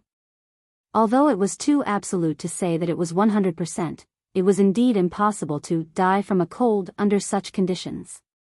After the song was broken by Wuming, the Sea of Black Origin Mud began to stir again. Then, masses of Black Origin Mud surged and condensed, forming a huge body. This was exactly the same as Tiamat's dragon body, but the size was completely different. This time, Tiamat's body was obviously bigger than before. This meant that Tiamat's body was bigger than the three-headed demonic dragon at the moment. Is the entire Sea of Life Tiamat's body? If Wuming was still guessing before, his parents were now certain of it. It seemed that the space that Gadotsi and the others brought with them was indeed inside Tiamat's body. However, why didn't Tiamat attack Gadotsi and the others? Instead, Ishtar only began to move after she blasted a hole in the space. Was Tiamat still asleep? Or was there some other reason? This is troublesome. Wuming realized that he couldn't defeat Tiamat. However, Tiamat shouldn't be able to defeat the three-headed demonic dragon either. Tiamat opened her huge mouth. The sound wave that was full of magic struck again, and this time, it was more powerful than the last time. Wuming dared to say that even if Matthew activated his noble phantasm, he might not be able to block this attack. It was enough to show how powerful the sound wave was. However, it was still useless against the three-headed demonic dragon. At this moment, the three-headed demonic dragon was a powerful existence driven by the fusion of Wuming, Kalas, and Enkidu's spiritual base. Kalas aside, Wuming's spiritual base was the best among the servants, and Enkidu's real body was even more powerful. Together with Kalas, the three of them became a trinity. The three-headed demonic dragon that bore the name of Fire Worship Sex Evil Dragon, Az Dahaka, was already an existence that no servant could match. No, it should be said that the three-headed demonic dragon at this moment was not an existence that could be defeated simply by having powerful strength. After all, the three-headed demonic dragon's current identity was a human evil, and defeating a human evil often required not only strength, but also wisdom, human wisdom. Both sides were human evil, so neither side could do anything to the other. However, Wuming still had the upper hand at the moment. After all, he was once a human, and the three-headed demonic dragon was a trinity existence. At this moment, Tiamat was facing three existences, which was 3 against 1. That was the advantage that Tiamat did not have. Master, I detected a powerful binding on Goddess Tiamat's body. Binding? Yes, and it seems that Tiamat added the binding herself.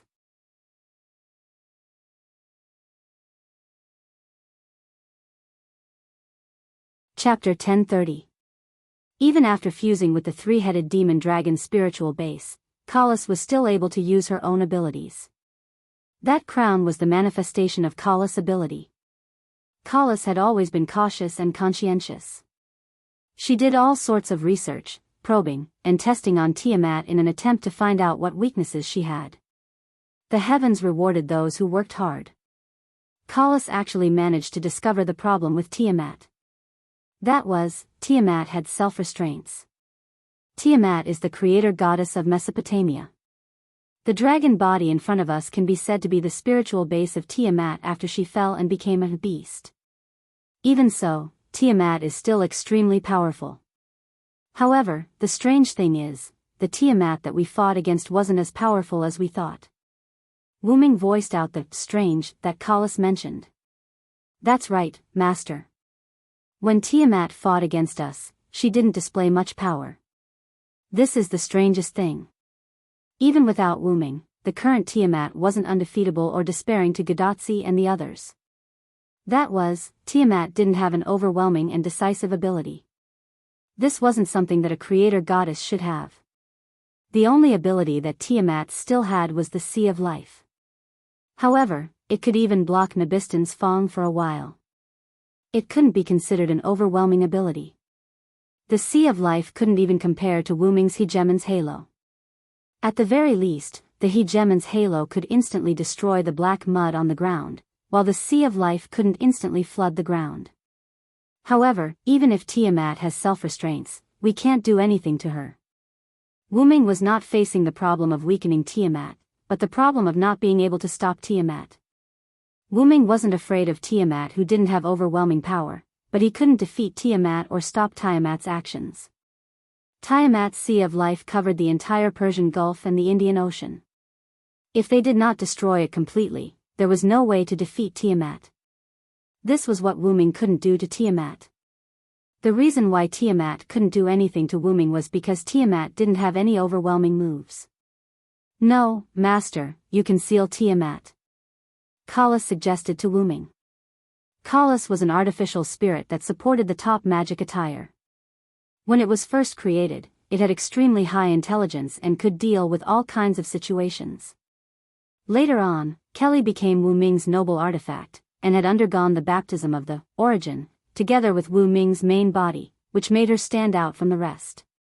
Regardless of whether it was the magical attire's performance or the artificial elf's wisdom, she was far ahead of the rest. Since Kalas was able to suggest this, the idea was feasible. You're saying that I should use the 12 incarnations? But I can't use it in this state. Wu-Ming could use it previously because the spiritual base of human evil wasn't completed, so it left behind a self-protection mechanism. Now that human evil's spiritual base was completed, Wu-Ming's original abilities were temporarily lost. After all, this was a human evil spiritual base that was transformed from the corpse of the three-headed demonic dragon, Az-Dakaha. To activate this spiritual base, it even required the trinity of Wu-Ming, Enkidu, and Kalas. Although this spiritual base was unprecedentedly powerful, there were also many disadvantages. Wu-Ming's inability to use his own abilities was one of them. This spiritual base was considered a complete product in terms of strength, but in other aspects, it was still considered a half-finished product. It could be modified in the future, but now wasn't the time to do so. Master, this spiritual base contains a sovereign sun and 2 simulated star maps. They can be used by you. When Kalas said that, Wu-Ming couldn't help but be stunned. Of course, I know that Az-Dakaha has a Vesta, but whether it can be used on Tiamat is another matter. The three-headed demonic dragon, fire worship sect, came from Mesopotamia. The Avesta's user was a three-headed demonic dragon, so it couldn't be used on humans or fire worship sect's abilities. The former was because this was the final trial for humans, while the latter was because of homology. Although Tiamat wasn't a god that belonged to fire worship sect directly, fire worship sect's roots were still in Mesopotamia. The box garden world was particular about inheritance. Mesopotamia and fire worship sect had deep connections, so this ability might not be used. Moreover, Avesta didn't have the sealing effect. Also, you said that there are additional simulated star maps in Az-Dakaha's body? Wu-Ming was a little moved. Having a simulated star map was a great fortune for anyone, but Az-Dakaha had too. How could Wu-Ming not be moved? It was normal that Wu-Ming didn't know about Az-Dakaha's gift. When Az-Dakaha's spirit had died, Wu-Ming had placed his body in the gift card and returned to the root for Kalas to transform. Because his physical body was still alive, the power that existed in Az-Dakaha's body wouldn't be like when Silent killed Maxwell, which resulted in a falling object. Only the tyrant's halo was used by Az-Dakaha in front of Wu-Ming. As for Avesta, Az-Dakaha didn't even have time to use it before it was sealed by Wu-Ming's golden sword. Wu Ming had heard about Avesta's specific effects from Galgi. Forget it. Kalas, control the body. Enron, help me. I'll go inside and take a look. Yes, Master. Yes, Master Hyunryong. After Wu Ming finished speaking, the middle head of the three-headed demonic dragon drooped down as if it had lost its soul. After that, the three-headed demonic dragon's entire body was controlled by Kalas with Enkidu assisting from the side. The three-headed demonic dragon once again gathered the tyrant's halo in its mouth. Even if it couldn't kill Tiamat, it had to constantly interfere. Tiamat, on the other hand, let out a sorrowful and angry song. On the surface of the Sea of Life, something seemed to have appeared and began to shake. Inside the spirit base.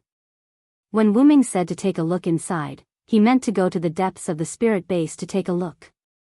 The three-headed demonic dragon was a trinity, and Wu Ming, who was one of them, could naturally do this easily.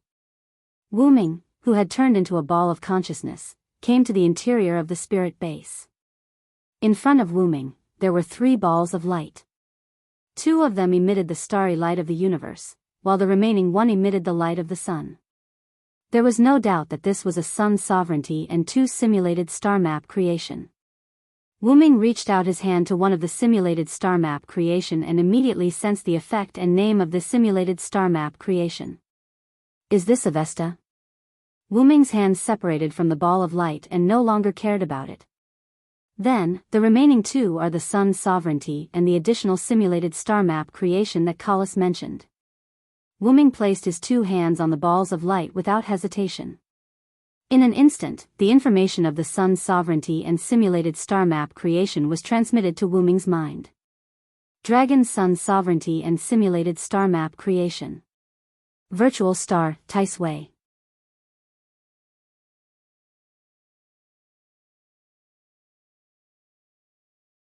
Chapter 1031. This simulated star map is interesting. Wu Ming showed a thoughtful expression. When Az Dakaha had fought with Wu Ming, he had only used the new ability that he had obtained after assimilating with the Black Origin Mud. He had not used any of his original abilities. Even if he had used it, he had only used the Hegemon's halo. Wu Ming had thought that Az Dakaha had underestimated his opponent. However, it seemed that this was not the case at all. The reason why Az Dakaha had not used his own abilities was because those abilities would not have any effect on Wu Ming. Az Dakaha had 2 powerful gifts. One was the simulated star map, Avesta, and the other was the Hegemon's halo, Farina. The former made Az Dakaha invincible in the box world, while the latter was Az Dakaha's signature. Possessing the former was enough for Az Dakaha. What the strong possessed was not some flashy ability, but the ability to defeat the enemy. Eating the world with a single move also existed. However, there were times when one trick to eat everything did not work. For example, Az Dakaha and Tiamat. The reason why Az Dakaha had the Dragon Sun sovereignty and the simulated star map, Virtual Star Taisui, was because Az Dakaha had naturally fused with his body when he broke the seal. That's right. Just like the no-name flag was one of the items that broke the seal, these 2 items were items that sealed Az Dakaha. The Dragon Sun sovereignty only had the effect of strengthening the spirit core. However, every simulated star map had restrictions. Coincidentally, Virtual Star Taisui's restrictions prevented Az Dakaha from using it. Avesta was also useless against Wu Ming because Az Dakaha couldn't absorb, cancel, or borrow the power of the origin. It could only use its new ability after combining with the Black Origin Mud to deal with Wu Ming. This was why Az Dakaha didn't use its own ability. It was the same for Tiamat. The Sea of Life could be said to be the bane of all things, but after fusing with the Black Origin Mud, Wu Ming developed a resistance, because Wu Ming and the Black Origin Mud were of the same origin. In addition, Tiamat had sealed herself, causing Tiamat to be unable to take down Wu Ming. Wu Ming was also facing the same problem at this moment. The ability of the Trinity as Daka, one of the 7 great human evils, was also unable to destroy Tiamat. Therefore, When one move was no longer fresh and could no longer dominate the world, a new move was needed. And Collis found a new move for Wooming, which was the illusory star Tisway. Through the contact of his arm with the ball of light, Wooming also learned of the illusory star Tisway's ability. It ignored all conditions and forcefully sealed natural gods and star spirits. This was the ability of the illusory star Tisway. And Tiamat happened to be a natural god. This was the method that Collis had mentioned, to seal Tiamat.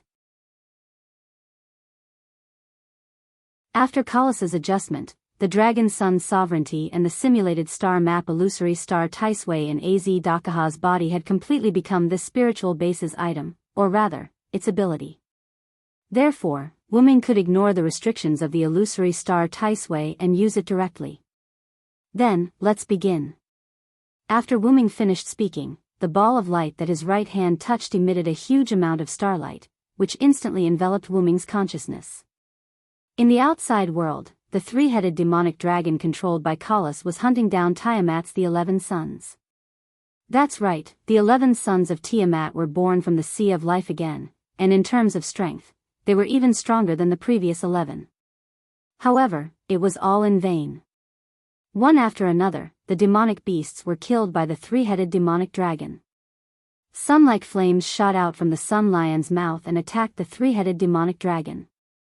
The pure white three-headed demonic dragon threw away the corpse of the demonic beast that had died long ago.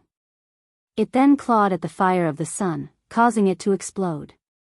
Following that, the three-headed demonic dragon gathered the flames and flashes that had once destroyed 1/3 of the world in its mouth and engulfed the lion.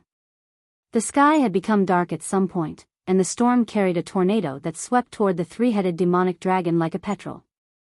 The three-headed demonic dragon spread its shadow wings, which turned into a curtain that covered the sky and directly cut the tornado in half. However, the curtain did not stop. As if it had a life of its own, it directly slashed at the dark mass in the sky and instantly cut it in half. The last two demonic beasts, Ugger and Mdblutu, were eliminated. At this point, the 11 newborn demonic beasts were all killed by the three-headed demonic dragon. However, when the three-headed demonic dragon was eliminating the 11 sons, Tiamat was not idle. Another strange song was heard. Suddenly, the entire Sea of Life was in a riot as if it was boiling. In the next second, the 11 sons reappeared from the Sea of Life. No, not only 11 demonic beasts, but more and more demonic beasts emerged from the Sea of Life. Moreover, all of them had the same strength as the 11 sons. Without a doubt, this move was the product of the fusion of Tiamat and the Black Origin Mud. It was impossible for Tiamat alone to give birth to so many powerful demonic beasts in such a short time. Among them, the most numerous and the most powerful was the winged Ramu. When Wooming controlled the three-headed demonic dragon, he used the tyrant's halo to clean up the Black Origin Mud on the land. At the same time, he also cleaned up the Ramu and the few mermaid Kururu that were scattered all over the land. There were no longer any demonic beasts on the land, except for the sea. Any one of these demonic beasts had the strength to rival or even defeat goddesses such as Ishtar, Quizzard, and Ereshkigal. Looking at the number of demonic beasts, if all of them swarmed up, the entire Mesopotamia would probably be destroyed quickly. The Uruk's protective shield would definitely not be able to protect them. However, the three-headed demonic dragon did not panic when it saw this scene. The chain wrapped around the right head extended and the tip of the chain gently scratched the huge dragon's body. PFFF. The three-headed demonic dragon's body was sliced open like a hot knife through butter. A sizable wound was cut open, and fresh blood spilled out as if it was free of charge. The spilled blood did not fall into the Sea of Life. Instead, it turned into white figures with small shadow wings and flew into the air. They were miniature versions of Az Dakaha. Az Dakaha's innate ability was that its blood could turn into a two-headed dragon with god-level strength. This spiritual base was based on Az Dakaha's body, so it naturally included this ability. Moreover, it was an upgraded version. The blood didn't transform into a two-headed dragon, but a miniature version of Az Dakaha. Roar. The miniature versions of Azidakaha let out a huge roar that was different from their tiny bodies. They rushed towards the demonic beasts that were several times or even dozens of times larger than them. The huge demonic beasts that emerged from Tiamat's Sea of Life also met the miniature versions of Azidakaha. At this moment, the head in the middle of the three-headed demonic dragon seemed to come back to its senses and became energetic.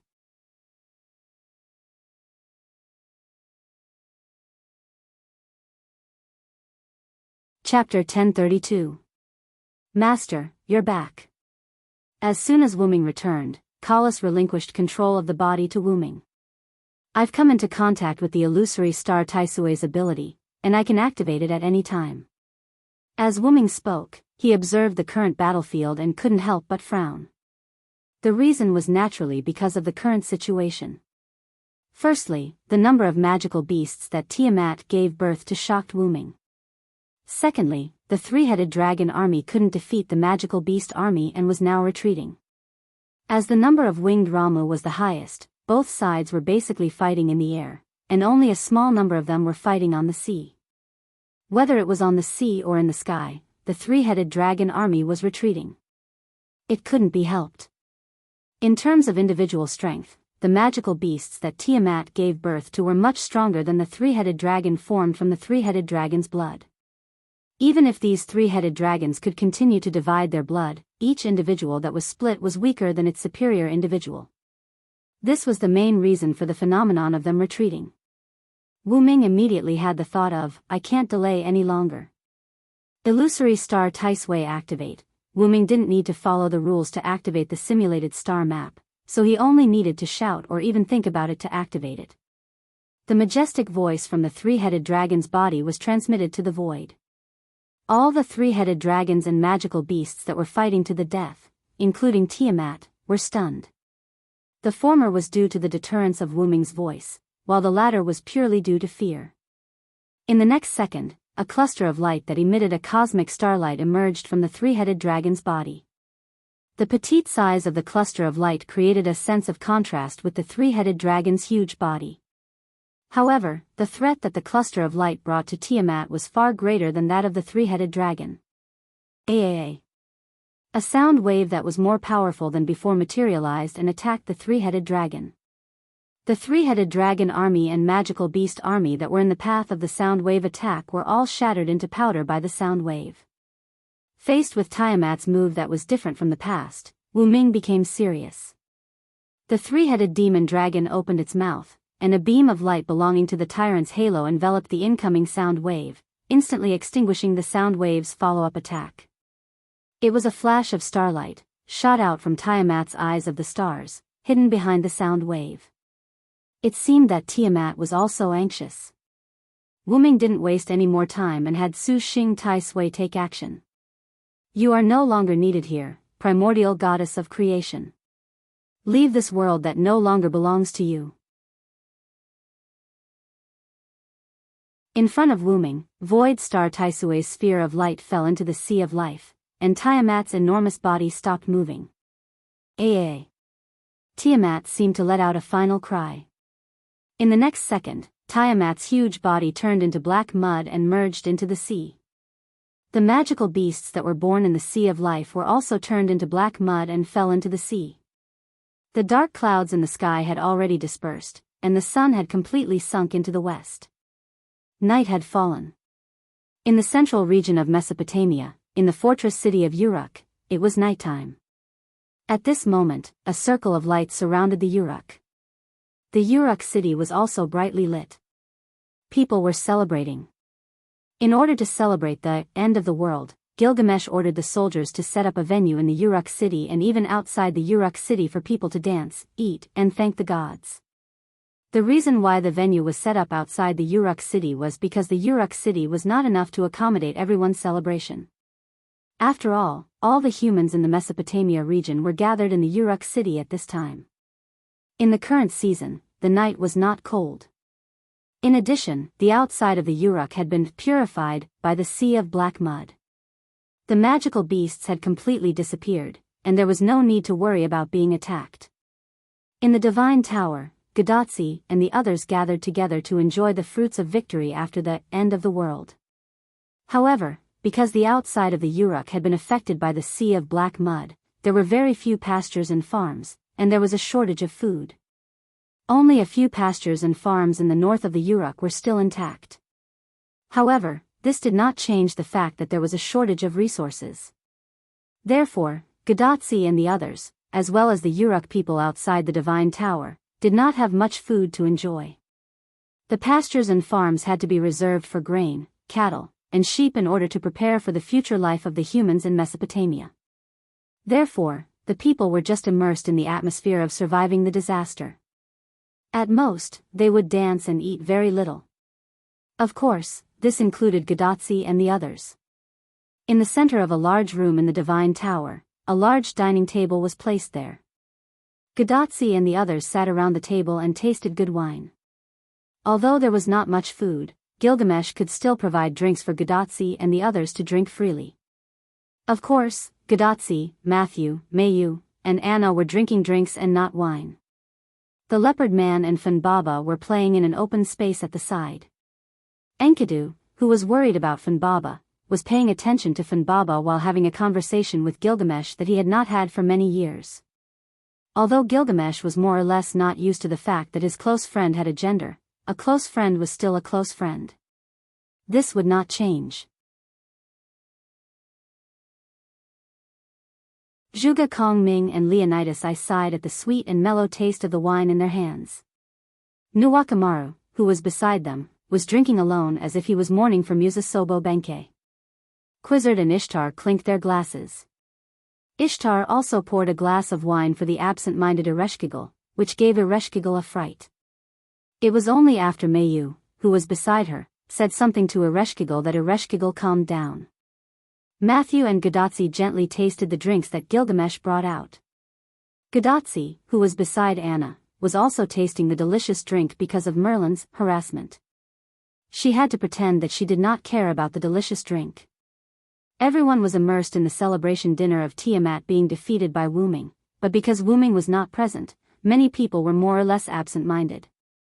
For example, Mayu, Ereshkigal, Anna, Gadotsi, and Matthew. However, Wuming was not dead, he was not there. What the hell is holding Assassin back? Gadotsi and Matthew chatted and complained softly. However, everyone present was a servant, and Gadotsi's soft complaint was equivalent to speaking directly in their ears.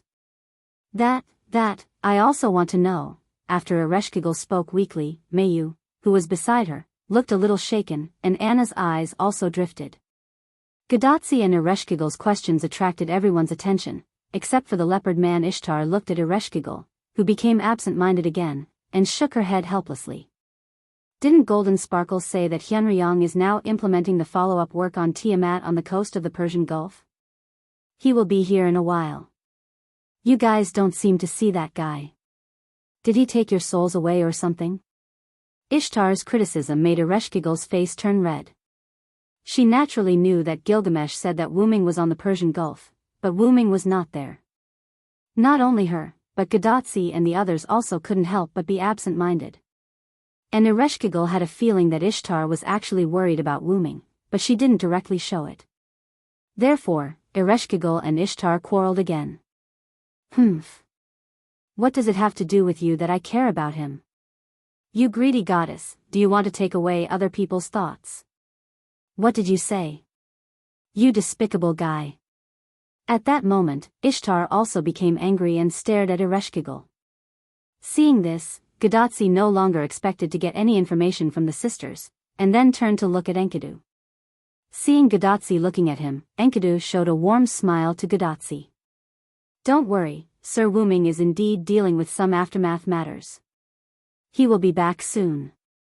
On the coast of the Persian Gulf, Wuming, who had already returned to his human form from the three-headed demonic dragon, was sitting on the collapsed observatory with a light ball in his hand. His eyes were closed as if he was immersed in it. The dragon horn headdress on his head was dutifully guarding Wuming. Unfortunately, there was no danger around at this time.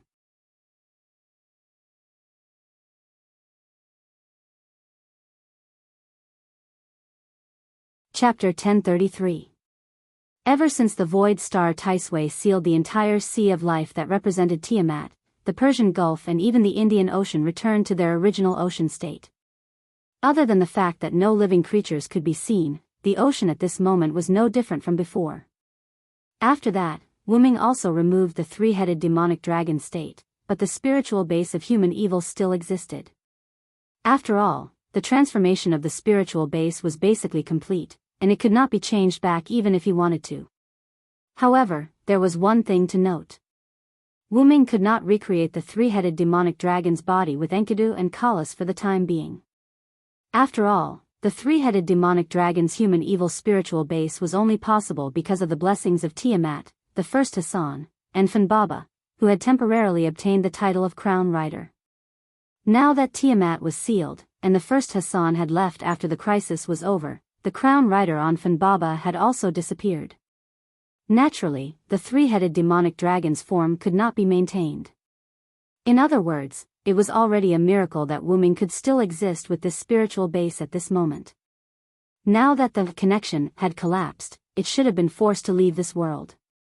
It could only be said that it was convenient to have someone at the top. The reason why Wuming was sitting here was because the void star Tisway had sealed Tiamat's light ball. Because the spiritual base of Wuming's human evil was still there, the void star Tisway would not disappear, and the sealed light ball would not dissipate. The reason why Wuming was sitting here and sealing the light ball was actually that he was trying to take out the black mud that had fused with the sea of life. After all, the existence that had fused with the black mud would naturally be hostile to Wuming, and Wuming could not sit idly by and do nothing about the black mud. In addition, the foundation of human evil was the love for other humans. No matter what, Wuming still had sympathy for Tiamat. Especially after Wuming studied the light ball and came into contact with Tiamat's will for a while. It really makes people sigh. Wuming opened his eyes and let out a long sigh. He had no way of completely removing the black soil from Tiamat's sea of life. This could only be done after he returned to the Great Origin.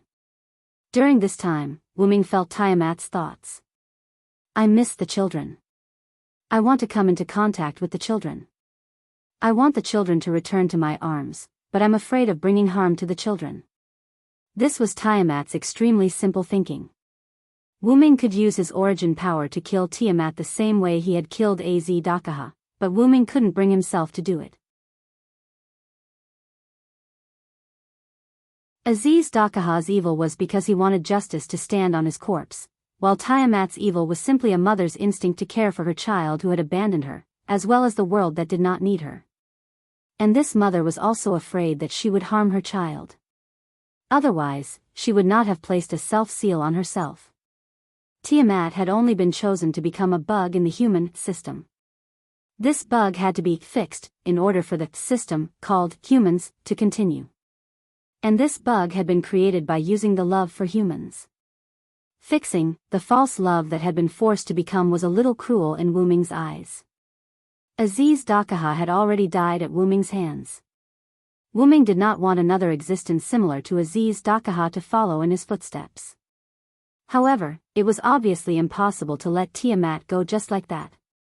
Fortunately, I have the illusory star Tisway. If not for this, I'm afraid it would have reached a point where only one of us could live. Ignoring all conditions to seal a natural god, although the target audience was small, the effect was unexpectedly powerful.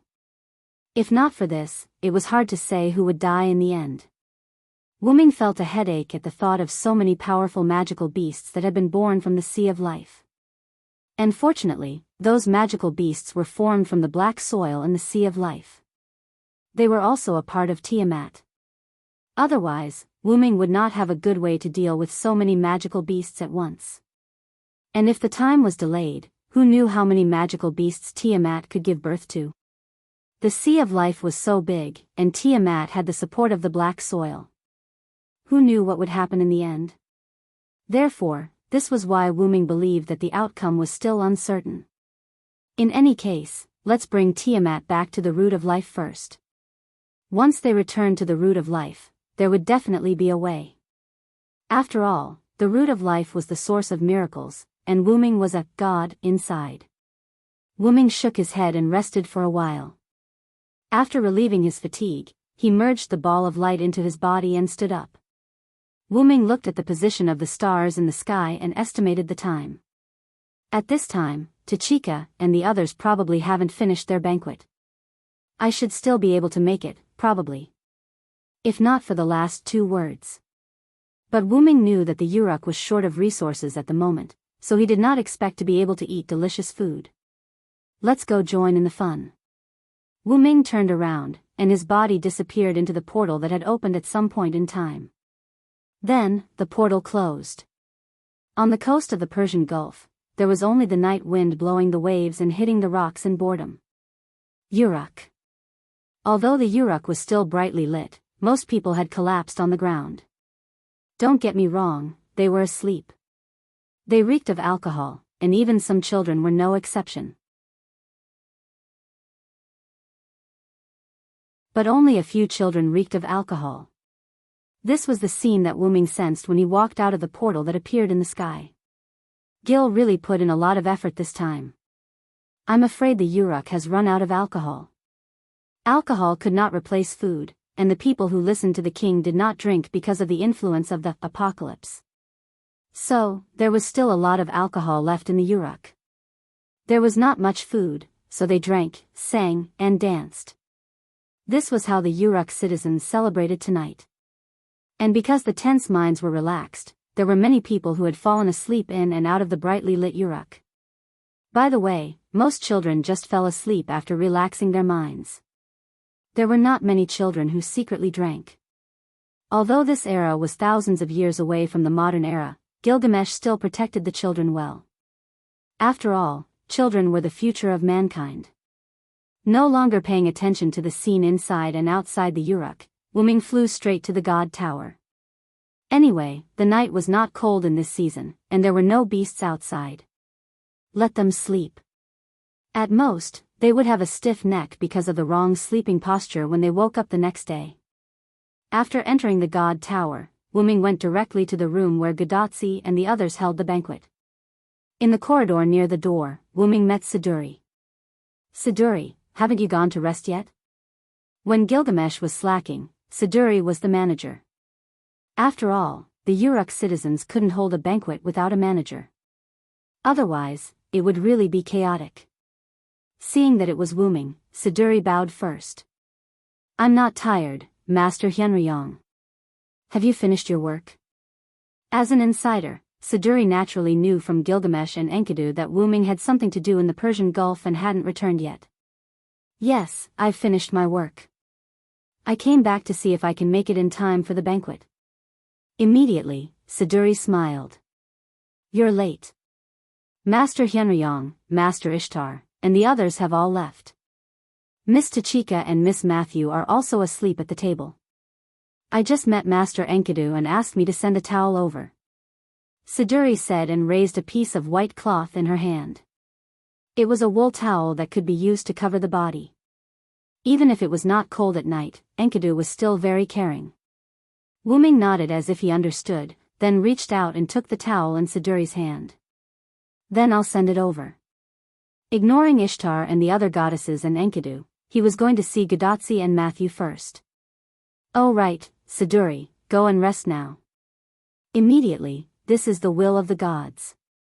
After Wuming finished speaking, he directly left. In response, Siduri smiled. Master Hyunryong is really just like Master Enkidu, gentle.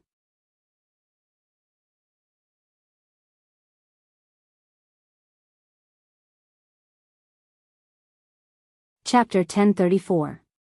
Wuming had seen how hard Siduri had worked during this period of time. She was not much more relaxed than Gilgamesh. At this time, how could Wuming allow Siduri to continue working? However, with Siduri's character, it was certainly impossible for her to rest by herself, so Wuming could only order her. He walked quietly into the room where Gadotsi and others were gathered. At this moment, the room was exuding the aroma of good wine. There was no doubt that this was Gilgamesh's collection of good wine. Wuming even suspected at this moment that Gadotsi and others fell asleep because of the smell of wine. As soon as he entered the room, Wuming saw Gadotsi and Matthew sleeping soundly on the table. The others were nowhere to be seen. Ishtar and the others must have left on their own, and someone like Leonidas I, who got drunk easily, must have been carried away by them. In addition to Gadotsi and Matthew, who were lying on the table, Gilgamesh was looking at the brightly lit Uruk by the window with his hands on his chest. "Oh Hyunryong, you're finally here." Gilgamesh looked back at Wuming. "I thought I could make it in time for the banquet, but it seems that I'm late." He walked quietly to Gadotsi and Matthew, covered them with a thin towel, and then Wuming walked to Gilgamesh.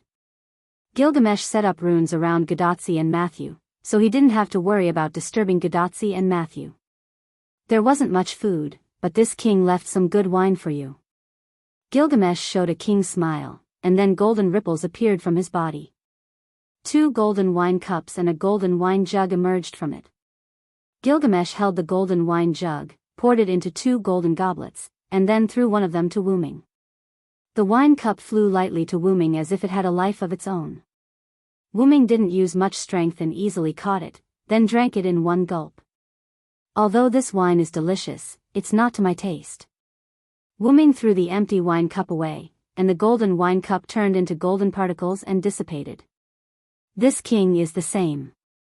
Gilgamesh also drank it without caring about his image, and like Wuming, he threw the golden wine cup and golden wine jug aside, letting them turn into golden particles and return to the king's treasure.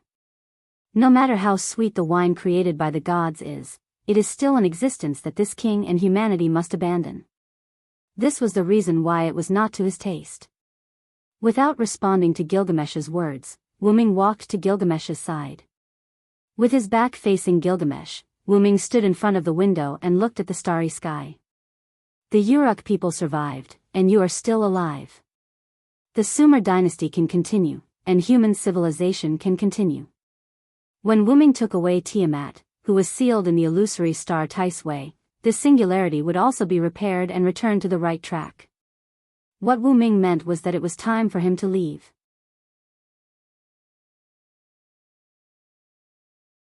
After all, his purpose was to help Gadotsi and Matthew repair the singularity, and to make up for Wuming's regret of leaving Mesopotamia. Whether it was the Gilgamesh of that world, or Wuming, who took care of Gilgamesh's childhood, was already half a father to Gilgamesh. "I know you won't forget what happened here, and I also know you know very well that the Gilgamesh I am familiar with is the queen." Although because of the suppression force, Uruk Hyunryong existed in every parallel world, and there was a story between Gilgamesh and Hyunryong, it was impossible for Gilgamesh not to notice this. After all, the stories created by different genders could not be exactly the same. This was for sure. Of course. Gilgamesh, who turned around, nodded without hesitation. After all, the Hyunryong this king is familiar with can be said to be a woman. You can't be the one this king is familiar with. Wuming was shocked. It must be the doing of the 2 suppression forces. Did it have to be so exciting? Ha ha ha ha, this king is joking. "It's so nice to see your face." Gilgamesh patted Hyunryong's shoulder as if his scheme succeeded, and he laughed very happily. However, not long after, Gilgamesh stopped laughing. "But this king is really happy to see you." After patting Wuming's shoulder again, Gilgamesh left the room. At this moment, only Wuming, who was looking at the night sky, and the sleeping Gadotsi and Matthew were left in the room. "Me too, Gil." As for what Gilgamesh said about Hyunryong in this parallel world being a woman, it was unknown whether Gilgamesh was joking or not.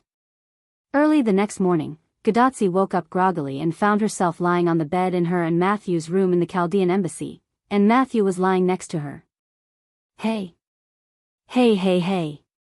As if she thought of something terrible, Gadotsi's face turned red, and she screamed in horror.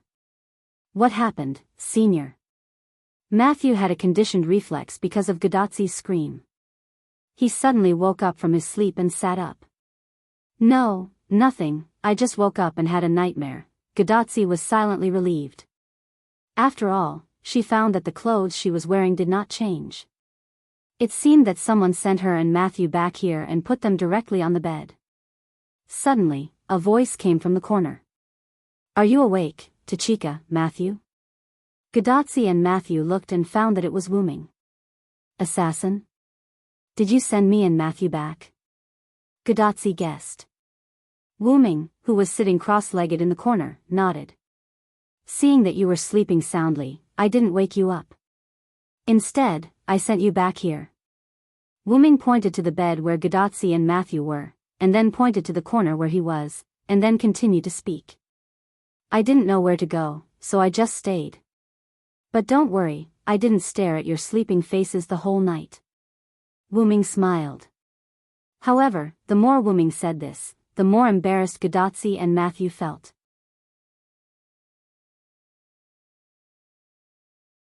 Then. I'll go down first. Gadotsi immediately got up from the bed and walked out of the room. Senior Villo, I'm a little worried about you. I'll go downstairs and take a look. Then Matthew also left with a blushing face. In this regard, Wooming smiled. Gadotsi and Matthew were really quite cute. By the way, last night, Wooming did not stay because he had nowhere to go, nor did he stay to see Gadotsi and Matthew's sleeping faces. The reason why Wooming stayed in Gadotsi and Matthew's room was because Roman contacted Wooming through Gadotsi's bracelet last night.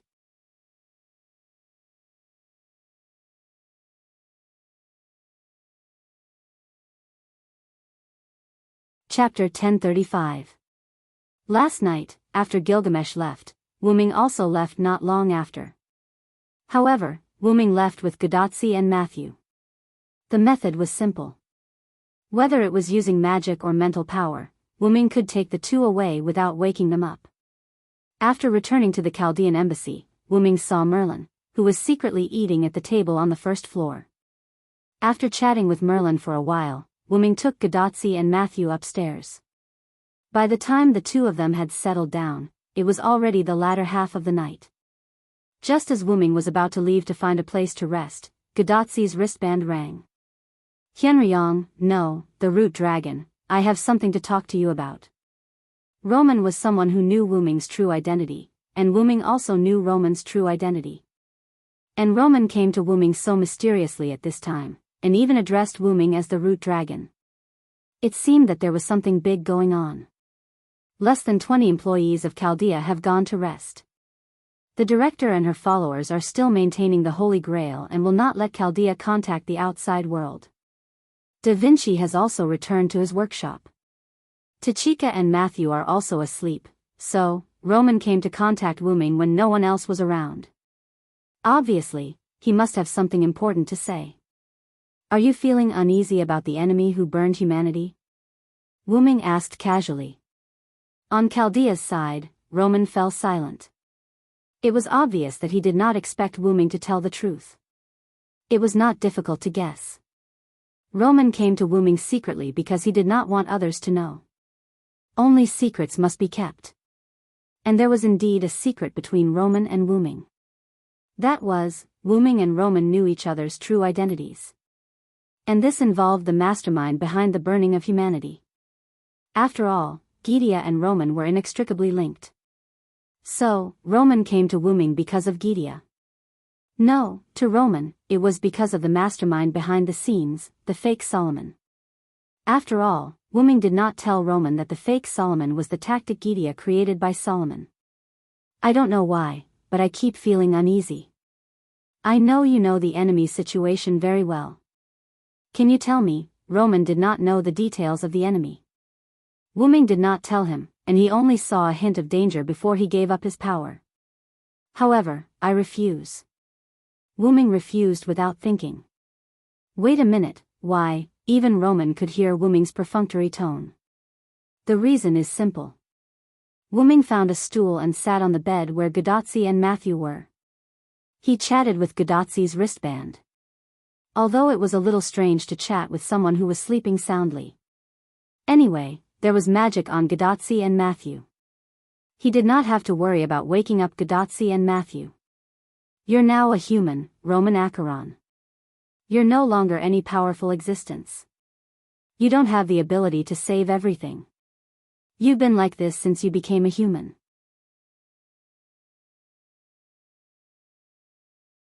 You're just an ordinary medical staff. Wu Ming did not know if Roman had a trump card. Even if he did, it was uncertain whether it would be effective against Gidia, who had the black soil. And there was one more thing. Roman was a human at the moment, and he was a human who was not as good as Gadotsi. The matter of defeating the mastermind behind the scenes was not his responsibility. He was qualified to take back the future of mankind as a human. However, he could only do it as a human. As a human, he did not have the power to do it. This was the price he had to pay for giving up all his power to become a human, even if he had seen the crisis of mankind on the eve of giving up his power. In a sense, this was what he deserved. If it's you, you should understand one thing. Everyone has to admit the consequences of their decisions, whether the consequences are good or bad. So, you just have to be an honest medical staff. Roman, who heard this sentence, was sitting on a special sofa in Chaldea. He pressed one hand on the other hand as if he was touching something under the glove. Roman's expression was a little lonely. But, that's enough from you, once King Solomon. Wu Ming instantly interrupted Roman's words and also revealed Roman's true identity. That's right, Roman was King Solomon. He was the follower of the former director, Maris Billy Animusvia, who participated in the Winterwood Holy Grail War 10 years ago. After winning the Holy Grail War, he became an ordinary human by making a wish. On the eve of losing all his power and becoming a human, he used his clairvoyance to see the burning of humanity. However, because he was powerless, he could only desperately learn in an attempt to use the identity of a human to save the future. That was why he, the real one, thought that the guy who called himself Solomon was a fake. He was also almost suspected by Gadotsi and the others because he helped Solomon to explain. You want to be an ordinary person and also want to save the world. How can there be such a good thing in the world? I'm afraid you're a little whimsical. Wu Ming mocked mercilessly. Moreover, this is the result of your own choice. You can't regret it. You have to face it, and admit it. Don't worry about it, and don't try to stop it. You have to know that if the sky falls, there are tall people to hold it up, and you're just an ordinary human now. After that, Roman's rather weak voice came from Gadotsi's bracelet. No, didn't I say that if the sky falls, there are tall people to hold it up? What are you, an ordinary human, worrying about? Roman was frightened by Wu Ming's reprimand and didn't dare to speak. Wu Ming picked his ears as if he was bored. He spoke as if he made the final decision for Roman. In short, your mission is to help Tachika save humanity, heal Matthew's broken body, assist Olga Marie in managing Chaldea, and leave the rest to me. After all, Wu Ming was partly responsible for Gidia's mutation. He couldn't leave the black mud alone. He also had to take responsibility for what the black mud caused.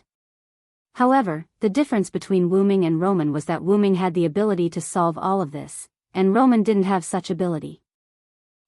Actually, I just wanted to say that my trump card can't be called a trump card 100%. Plus, I don't know why, but I have a bad feeling, so I wanted to ask you to help me. Roman in Chaldea loosened his crossed hands and smiled awkwardly. Wu Ming, who was in a different time and space from Roman, narrowed his eyes helplessly. He looked like a dead fish. If I knew you were so open-minded, I wouldn't have wasted so much time talking to you. That was the meaning in Wu Ming's eyes. Therefore, Wu Ming with dead fish eyes found a corner and sat up, no longer paying attention to Roman. Only Roman's calls echoed in the room until he was almost discovered by the Chaldea personnel who woke up in the night. As for Wu Ming, he sat there until daybreak. That was what happened last night. Wu Ming looked at the door where Gadotsi and Matthew left, then he stood up and walked out. In fact, although Wu Ming and Roman's conversation was very casual, Wu Ming also had thoughts and speculations. Wu Ming believed that Gidia might have become stronger.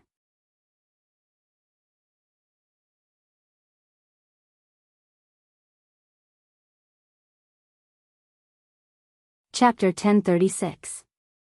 Roman didn't know that the so-called mastermind behind the scenes was actually Gaia, the magic technique he had developed himself. However, the guy who claimed to be Solomon, who appeared at the London Singularity, was indeed himself. Therefore, in Roman's opinion, the enemy was likely to simply control his corpse and impersonate Solomon. Therefore, no matter how powerful Roman's trump card was, it could only target his controlled corpse and could not eliminate the mastermind behind the scenes. Therefore, Roman did not have much confidence in using his hidden means as a trump card. Under such circumstances, Roman even felt uneasy. This meant that his hidden means were probably useless, which was why he came to Wooming. Wooming had always believed in intuition, so he also had a certain degree of trust in the intuition of others. What did Roman's worry mean? Roman did not know who the enemy was, but Wooming knew very well. This meant that Gydia was likely to have gotten rid of the restrictions of Roman's hidden means, and there was no doubt that Gydia had become stronger. Although Wooming was not afraid of Gydia, this information was indispensable to Wooming. In short, he would deal with whatever came his way. He bid farewell to everyone first and returned to the root. Not long after, Wooming also went downstairs. After going downstairs, what entered Wooming's eyes was naturally the scene of Gadotsi and the others eating breakfast. At the rectangular table, Gadotsi and Matthew sat on one side, while Merlin and Anna sat on the other side. The four of them had a rather bland and small breakfast. This was made by Anna. Because there was not much food, it was bland and in small quantities. Wooming randomly found a seat and sat next to Anna. He did not know if Gadotsi and Matthew had recovered, but Wooming decided to sit opposite them. "You're about to leave, why don't you have a good meal?" Wooming then joked. "Hee, the Uruk is quite short of food at the moment. Let's have breakfast as a memento," Gadotsi answered Wooming with a smile, as if she was not the one blushing earlier. "I'm a little reluctant," Matthew said softly. However, Matthew's face was still slightly red. It seemed that Matthew's skin was not as thick as Gadotsi's. After all, we're integrated into the Uruk city. Merlin took a sip of the clear soup and smacked his lips. TSK, it seems that I can't live without Uruk food, ha ha ha ha. Even if it was bland, the taste of Uruk had left a mark on Merlin's taste buds in the past 6 months. As expected of Merlin. Anna glanced at Merlin and sneered in a cold voice. "After all, it's me." However, Merlin seemed to have received some kind of praise and was quite pleased. "Well, who could be more thick-skinned than Merlin? Anna, are you okay?" Wooming, who had chosen to ignore Merlin, suddenly asked Anna beside him. When he chatted with Merlin last night, Wooming learned from Merlin that Anna had used the power of the Holy Grail to transform into Gorgon. Together with Ereshkigal, they had dealt with the 5 powerful demonic beasts that attacked the Uruk. Although Anna had now recovered her body, he was still worried about Anna's Wooming, so he decided to ask. "I'm fine." Anna shook her head. Although Sakura Madhu was in the Holy Grail that Wooming gave to Anna, the function of the Holy Grail still existed. Using the power of the Holy Grail to transform into Gorgon and then using the power of the Holy Grail to recover, it would not affect Anna, nor would it cause any harm to Sakura Madhu in the Holy Grail. Anna put down the bowl and then took out a golden crystal from her arms. "I'll give this back to you." After Anna used the Holy Grail, it became like this, but Sakura Madhu was still inside. "I'm a servant, I can't bring her back." That was the reason why Anna returned the Holy Grail to Wooming. "I know, I will bring Sakura Madhu back to her time." Wooming nodded and put away the crystal. "By the way, assassin, what happened to the Holy Grail in Tiamat's body?" The Holy Grail that disturbed this time was in Tiamat's body, and at this time, Tiamat was defeated by Wooming, so it was reasonable to say that the Holy Grail should have appeared. Matthew's face was also red, he had also forgotten about the Holy Grail. The celebration and fatigue caused everyone to not care about the whereabouts of the Holy Grail. Gadotsi only remembered this matter when she saw Anna return the Holy Grail that Wooming gave her to Wooming. "I sealed the Holy Grail and Tiamat together," Wooming said, and with one hand, a cluster of light appeared in Wooming's hand. These were the seals formed by the virtual star Taisway. "Later, I will take away Tiamat's seal along with the Holy Grail. I can't give it to you for the time being." Wooming turned his hand again, and the virtual star Taisway that sealed Tiamat disappeared. "This doesn't matter, we have reverse detected the location of the final enemy through the existence that tried to invade Chaldea. Roman's voice came from Gadatsi's wrist. The use of the Holy Grail in Chaldea was basically to analyze and find the person who made it. When Wuming stored the Holy Grail that sealed Floros in Chaldea, Chaldea was almost invaded because of it. However, it was a blessing in disguise. Chaldea unexpectedly located the location of the enemy through reverse search, so there was no need for the Holy Grail. How about this, Roman? I will go explore first. Tachika will stay in Chaldea for now. Why? Gadatsi looked at Wuming in confusion. She had passed through all 7 singularities, so why did she need to be so careful when facing the final enemy?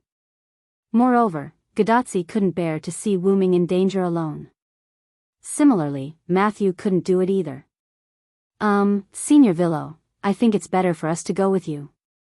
Little Eggplant was rarely serious.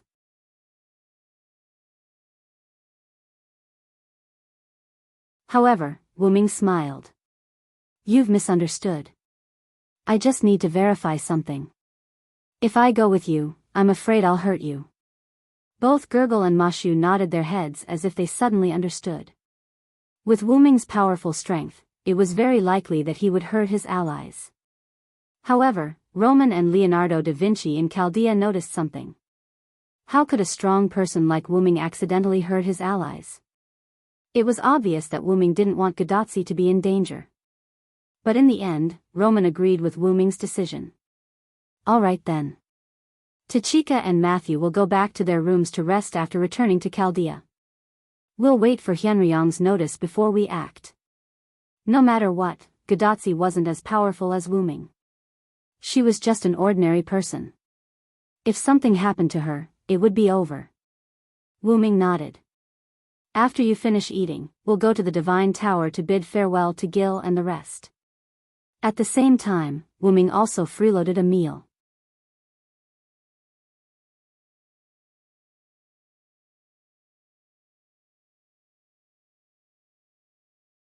Chapter 1037.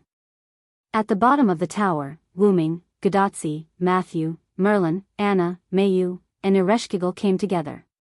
The reason why Mayu and Ereshkigal came with Wuming and the others was that when everyone was in the middle of breakfast, Mayu came to the Chaldean embassy with an embarrassed look on her face.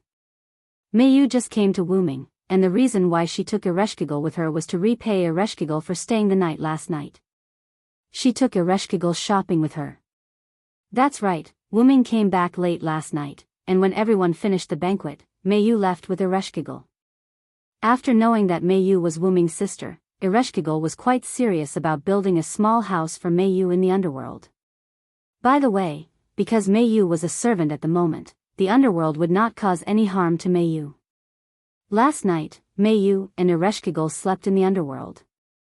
At the bottom of the tower, the soldiers who went to report to Gilgamesh returned and invited everyone to enter the tower. Wuming and Mayu walked in the end because Wuming and Mayu whispered to each other. Mayu, I didn't take good care of you. How did you sleep last night? Wuming held Mayu's hand with an apologetic look on his face. First, he tried to remove the black mud that fused with Tiamat. After that, he talked to Gilgamesh and sent Gadatsi and Matthew back to the Chaldean embassy. After that, he discussed with Roman. After that, he thought about the clarity from Roman's words. After all these things were done, the sky was almost bright. Sister L is very good to me. You don't have to worry about me, brother Wuming, and I'm not an insensible child. Feeling the warmth of Wuming's palm, Mayu responded to Wuming with a warm smile, indicating that she understood him. Wuming couldn't help but sigh. He suddenly remembered Mayu's problem when he was eating. Fortunately, Mayu could find him by herself. However, it was still thanks to Ereshkigal. I have to thank her later. Wuming thought as he watched Ereshkigal's back. Ereshkigal, who noticed that someone was watching her, couldn't help but blush, and her body became stiff. Ereshkigal knew who was looking at her. Only Wuming and Mayu were behind her. It was not intentional. As if it was a coincidence, Gadatsi, Matthew, Anna, and Merlin took the lead, and Wuming and Mayu deliberately stayed behind, so Ereshkigal could only be in this position. Thank you for taking care of Mayu. Wu-ming, who walked quickly to Ereshkigal's side, thanked her. As for this name, it was a simplification of Ereshkigal. After all, Ereshkigal was a bit too long. No, it's nothing. Ereshkigal talked about her hair and waved her hand generously. Of course, it would be better if she didn't speak so nervously. You now have my divinity. The underworld can no longer restrict you. For the next period of time, you can live well on this land.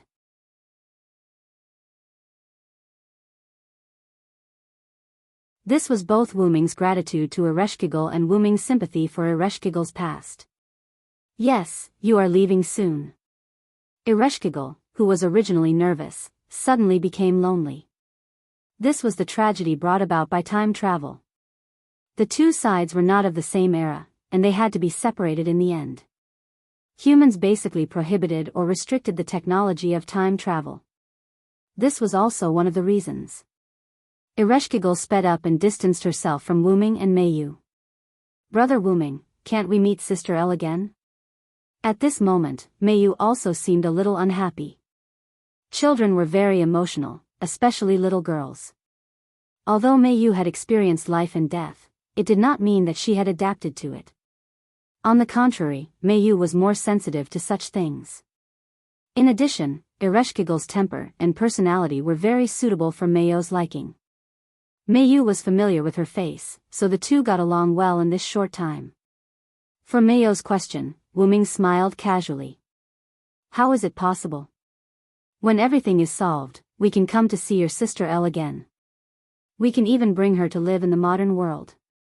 For humans, time travel was a dangerous function that needed to be restricted or prohibited, but for Wu-ming, it was something that could be done casually.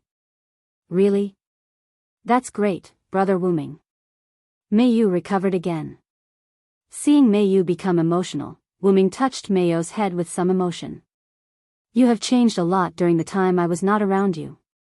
It seems that the contact with Ilya and others has made Mayu grow stronger. Really? Mayu herself was unaware of it. You are cuter than before, after Wu-ming said jokingly. He directly picked up Mayu and put her on his shoulder. Later, in Mayu's shy exclamation, Wu-ming dragged Mayu, who was riding on his neck, and followed most of the people in front. God's Tower, between the thrones, where Gilgamesh dealt with government affairs. At this moment, the servants and gods gathered together, and unrelated people such as soldiers were ordered to leave the room by Gilgamesh. Gilgamesh put down the clay tablet in his hand and looked at the people gathered below with a smile on his face. By the way, at this time, Wu-ming had put Mayu down from his shoulder. Is it finally time to say goodbye, everyone? Gilgamesh first glanced at the servants he summoned, and now only Nuwakamaru, Zhuge Kongming, Leonidas I, and Merlin were left.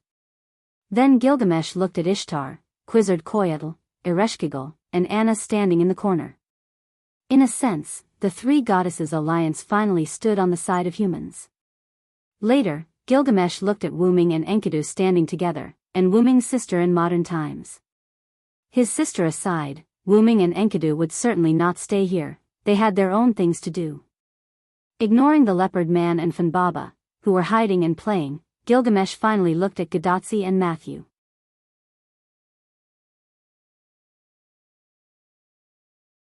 The last master of mankind, Tachika Fujimaru, and her servant, Matthew Gilead, this king has seen your performance during this time in Uruk.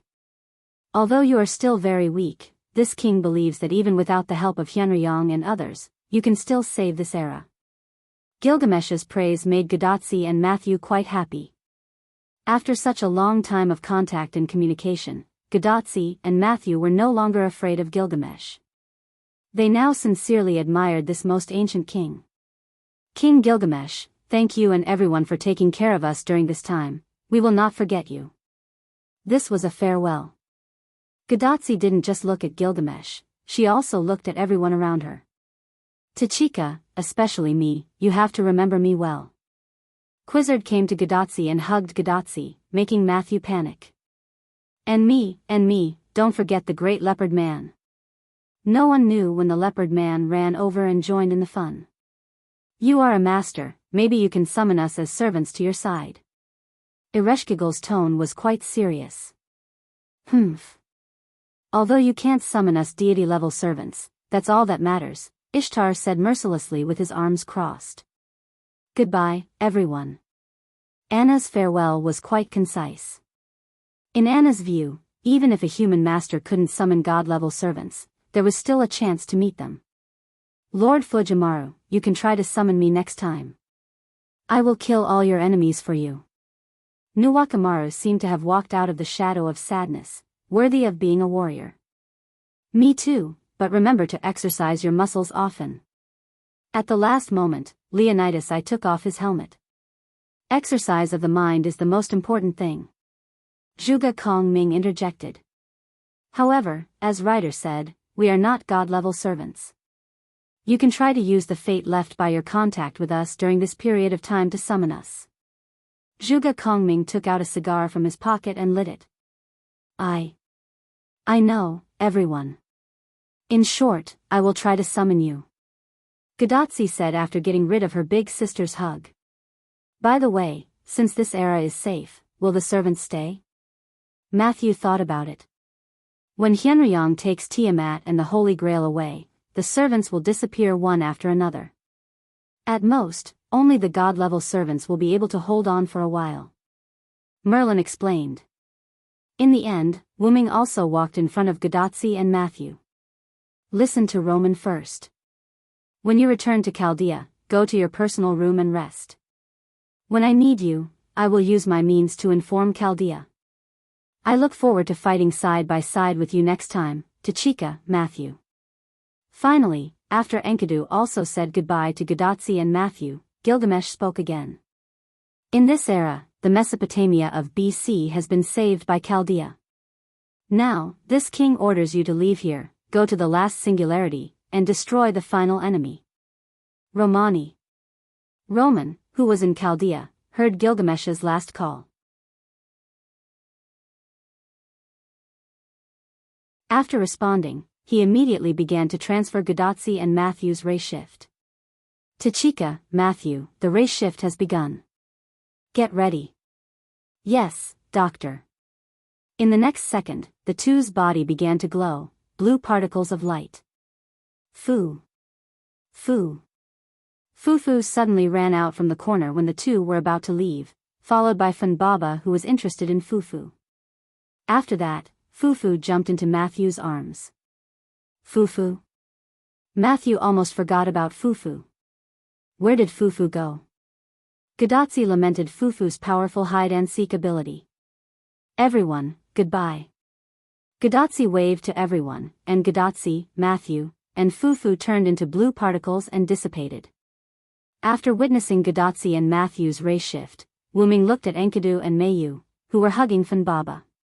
We should also go.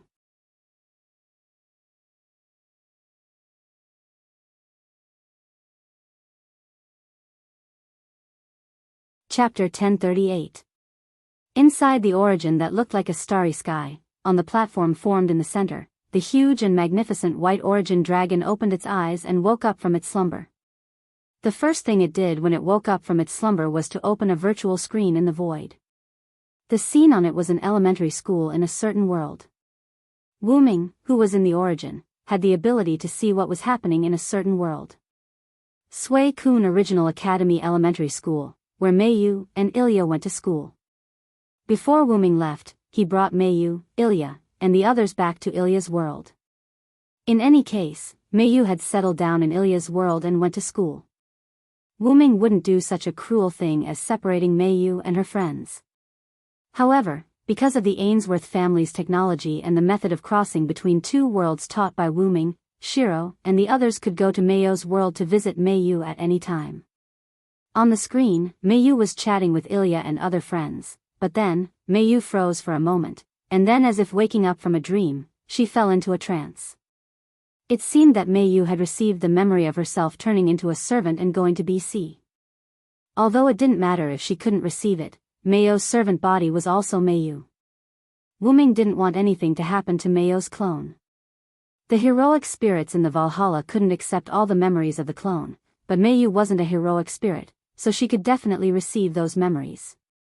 Only when Mayo's main body received the memories and information of the clone could it prove that the clone had returned safely. Now it seemed that Mayu had indeed received it, and Wuming was relieved. Mayo's trance scared Ilya.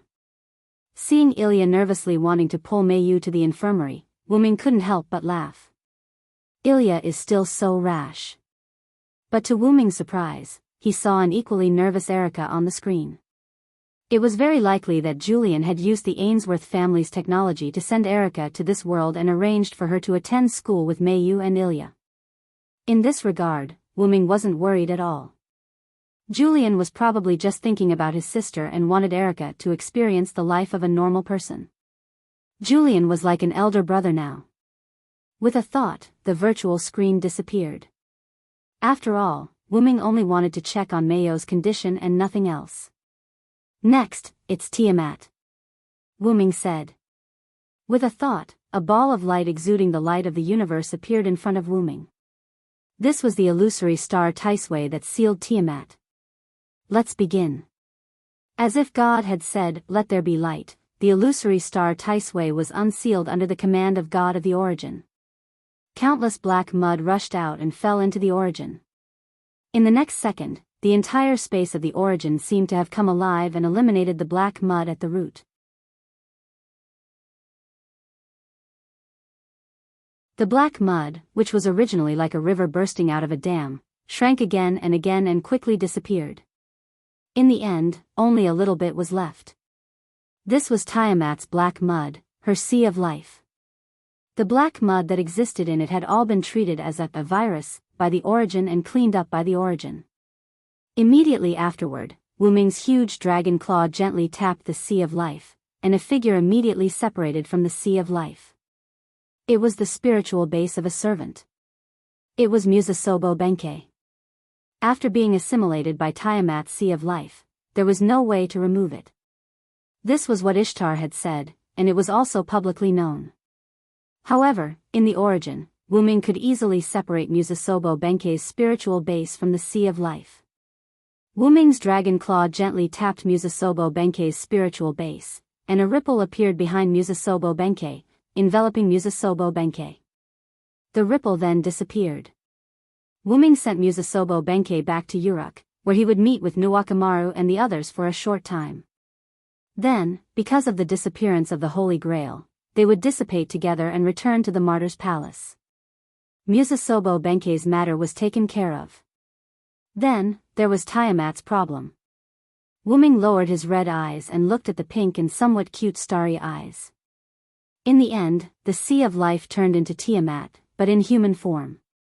Tiamat in human form was no different from a normal woman. In fact, her face and figure could even be considered to be of the highest quality in human aesthetics. At this moment, Tiamat in human form was like a human girl. She sat on the ground like a duck with her legs pressed together as much as possible and looked up at Wuming. She had a petite body and 2 arms and 2 legs, but she was almost naked. Only some scales and animal skin covered certain parts of Tiamat's body.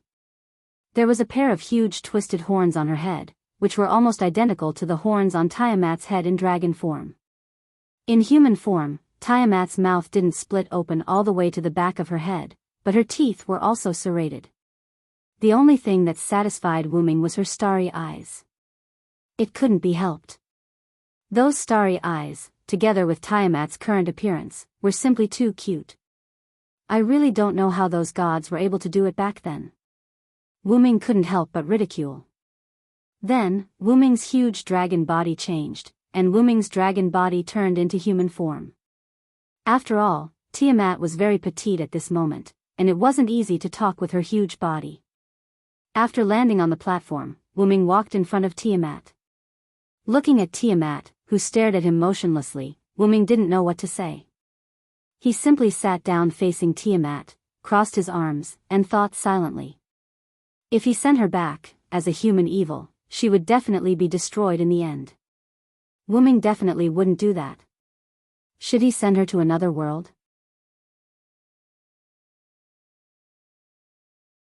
If it was another world, he didn't know if Tiamat's human evil ability would still work. Let's give it a try. If it didn't work, he would take her back and think about it at length. However, just as Wuming was thinking, Tiamat moved.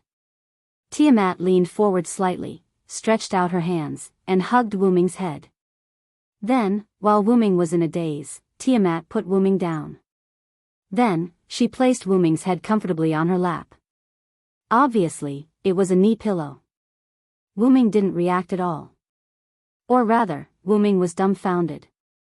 Although the black mud was removed, Wuming also thought that Tiamat might attack him. However, he didn't think that Tiamat would give him a knee pillow. This was too ridiculous. Wuming couldn't believe it at all. However, it was quite comfortable. Child.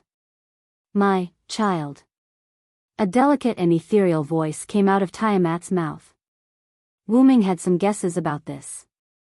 Tiamat's desire for children led her to treat Wuming as her own child, and the knee pillow was just a way for Tiamat to love her child. However, the one she should love wasn't herself. She should love someone else. Shaoen, come out for a second. Wuming swung his hand and threw out the golden chain wrapped around his arm. The chain turned into a beautiful green-haired person, Enkidu. Lord Hyunryong, do you want me to replace you? Enkidu smiled bitterly. She wasn't stupid, and she had been watching from the side. How could she not understand Wuming's meaning? Just call me Wuming at this time. We're not in Uruk anymore, Wuming corrected her. Yes, Lord Wuming. Then, Wuming nodded. Also, you're right. Come and enjoy mother's love for me. Ever since Enkidu came out, Tiamat had noticed her. Enkidu smiled bitterly again and walked to Tiamat's side. Then, without a doubt, she was also put down and laid on Tiamat's knee pillow.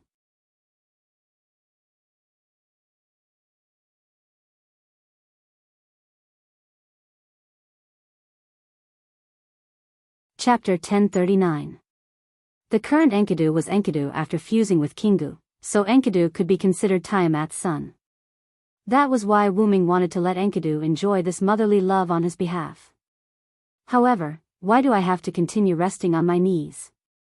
Wuming tilted his head and body as if he was resting on a pillow. There's no other way, Lord Wuming. It's probably because you're also mother's son. Enkidu, who was also leaning on his knees, was facing Wuming with a smile of schadenfreude on his face.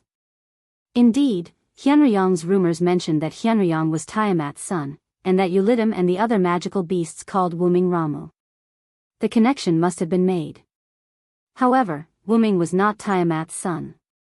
Even if it was fabricated, it should not affect Tiamat. Why would she really treat Wuming as her son? Although this knee pillow is quite comfortable, I still have things to do. After all, Wuming was going to find Gidia to solve everything. What was the point of resting on her knees? Tiamat seemed to have heard Wuming's words. She muttered and stroked Wuming's cheek. Child. My child. Then, Tiamat moved Wuming's head away from her knee pillow. Wuming took the opportunity to sit up and looked deeply at Tiamat. He did not expect Tiamat to be so understanding. It seemed that she was still thinking about her child. How about I raise her as a stepmother? Wuming had this idea. Hearing those words, Tiamat's starry eyes involuntarily lit up. She appeared to be very happy. Lord Wuming, mother is probably happy that you've acknowledged her as your mother. Enkidu understood Tiamat. She could tell that Tiamat was very happy. As she spoke, Enkidu tried to sit up. However, Tiamat pressed down on Enkidu's head and stroked it. Wuming smiled helplessly. It was not a big deal to have a mother out of nowhere. It was better to have a long-term plan. However, Wuming did not directly reject this idea. Let's not talk about my matters for now. I'll have to trouble you to stay here and enjoy the motherly love for me. Similarly, Wuming also stroked Enkidu's head. Then I'll have Kalas follow you. If you don't bring me along, I'll be worried. Enkidu's face was slightly red, but she was very serious. I'll always be with Master. Kalas on Wuming's head made her presence felt. My backup machine is also close to perfection. I can guard the great source on my own. Then, Wuming turned his head and looked into the void. In the next second, little Wuming number one's backup machine suddenly appeared out of thin air. Then, the backup machine steadily walked to Wuming's side and laid down on the platform. Once an external entity attempted to enter or attack the great source, Wuming's backup machine would be able to defend against it. Using an analogy, the great source was the home, and Wuming's backup machine was the AI butler. After Wuming activated the backup machine, his body suddenly transformed into a gigantic great source dragon. Then, I'll be leaving. In the next second, the dragon flew to the side, and disappeared as if it had fallen into an illusion. Go early. Come back early. Tiamat waved her hand stutteringly at the direction where Wuming disappeared, looking very much like a mother sending her son off. Looking at Tiamat like this, Enkidu was a little jealous. You love your child so much, why did you abandon Kingu? Enkidu and Kingu fused at the Mesopotamia singularity. Tiamat's abandonment of Kingu was naturally engraved in Enkidu's mind. No, Tiamat stuttered as she explained. Enkidu's eyes lit up when he realized that there might be something behind the scenes. He quietly listened to Tiamat. Tiamat also stuttered as she explained. However, because of her stuttering, it would probably take a while. Between the worlds. In a large world filled with scenes of the universe, huge transparent spheres floated there one after another, like stars in the universe. These huge spheres were worlds. At some point, a huge white figure suddenly appeared. It was Wuming in his dragon form. No matter how many times I come, this scene always amazes me. Wuming's huge dragon eyes flashed with the light of the universe. Worlds existed in this way, and Wuming was very interested in this phenomenon. Let's take a good look around. After all, traveling between worlds was a wonderful thing. Following this, Wuming flew in a certain direction. Wuming had gone to find Gidia last time, so he naturally remembered the route. However, even if he did not remember, Wuming could still find Gidia by relying on the attraction of their origin powers. Not only had Gidia become stronger, but so had Wuming. In other words, as long as he stayed in the Great Origin, Wuming would continue to grow stronger. In addition, Wuming's body had experienced many years in the box world, and the passage of time had become the best catalyst for Wuming to become stronger. However, the origin dragon before and after reaching adulthood were two different existences. The difference was like the difference between an ant and a dragon. As an existence who was only one step away from becoming an adult origin dragon, Wuming could sense this. In fact, it was best for Wuming to wait until he reached adulthood before finding and killing Gidia. That was the safest way. However, time waited for no one. Who knew if Gidia had comprehended something from the Black Origin Mud, or if he had analyzed the power of the Black Origin Mud? And most importantly, Gidia must have had something to do when he burned the human essences, and Wuming had to stop him. Now, it was too late for Wuming to figure out how to cross that step and reach adulthood. As mentioned before, the adulthood of the origin dragon wasn't something that could be achieved with time alone. As for how to do it, Wuming didn't know, so Wuming needed time to figure it out.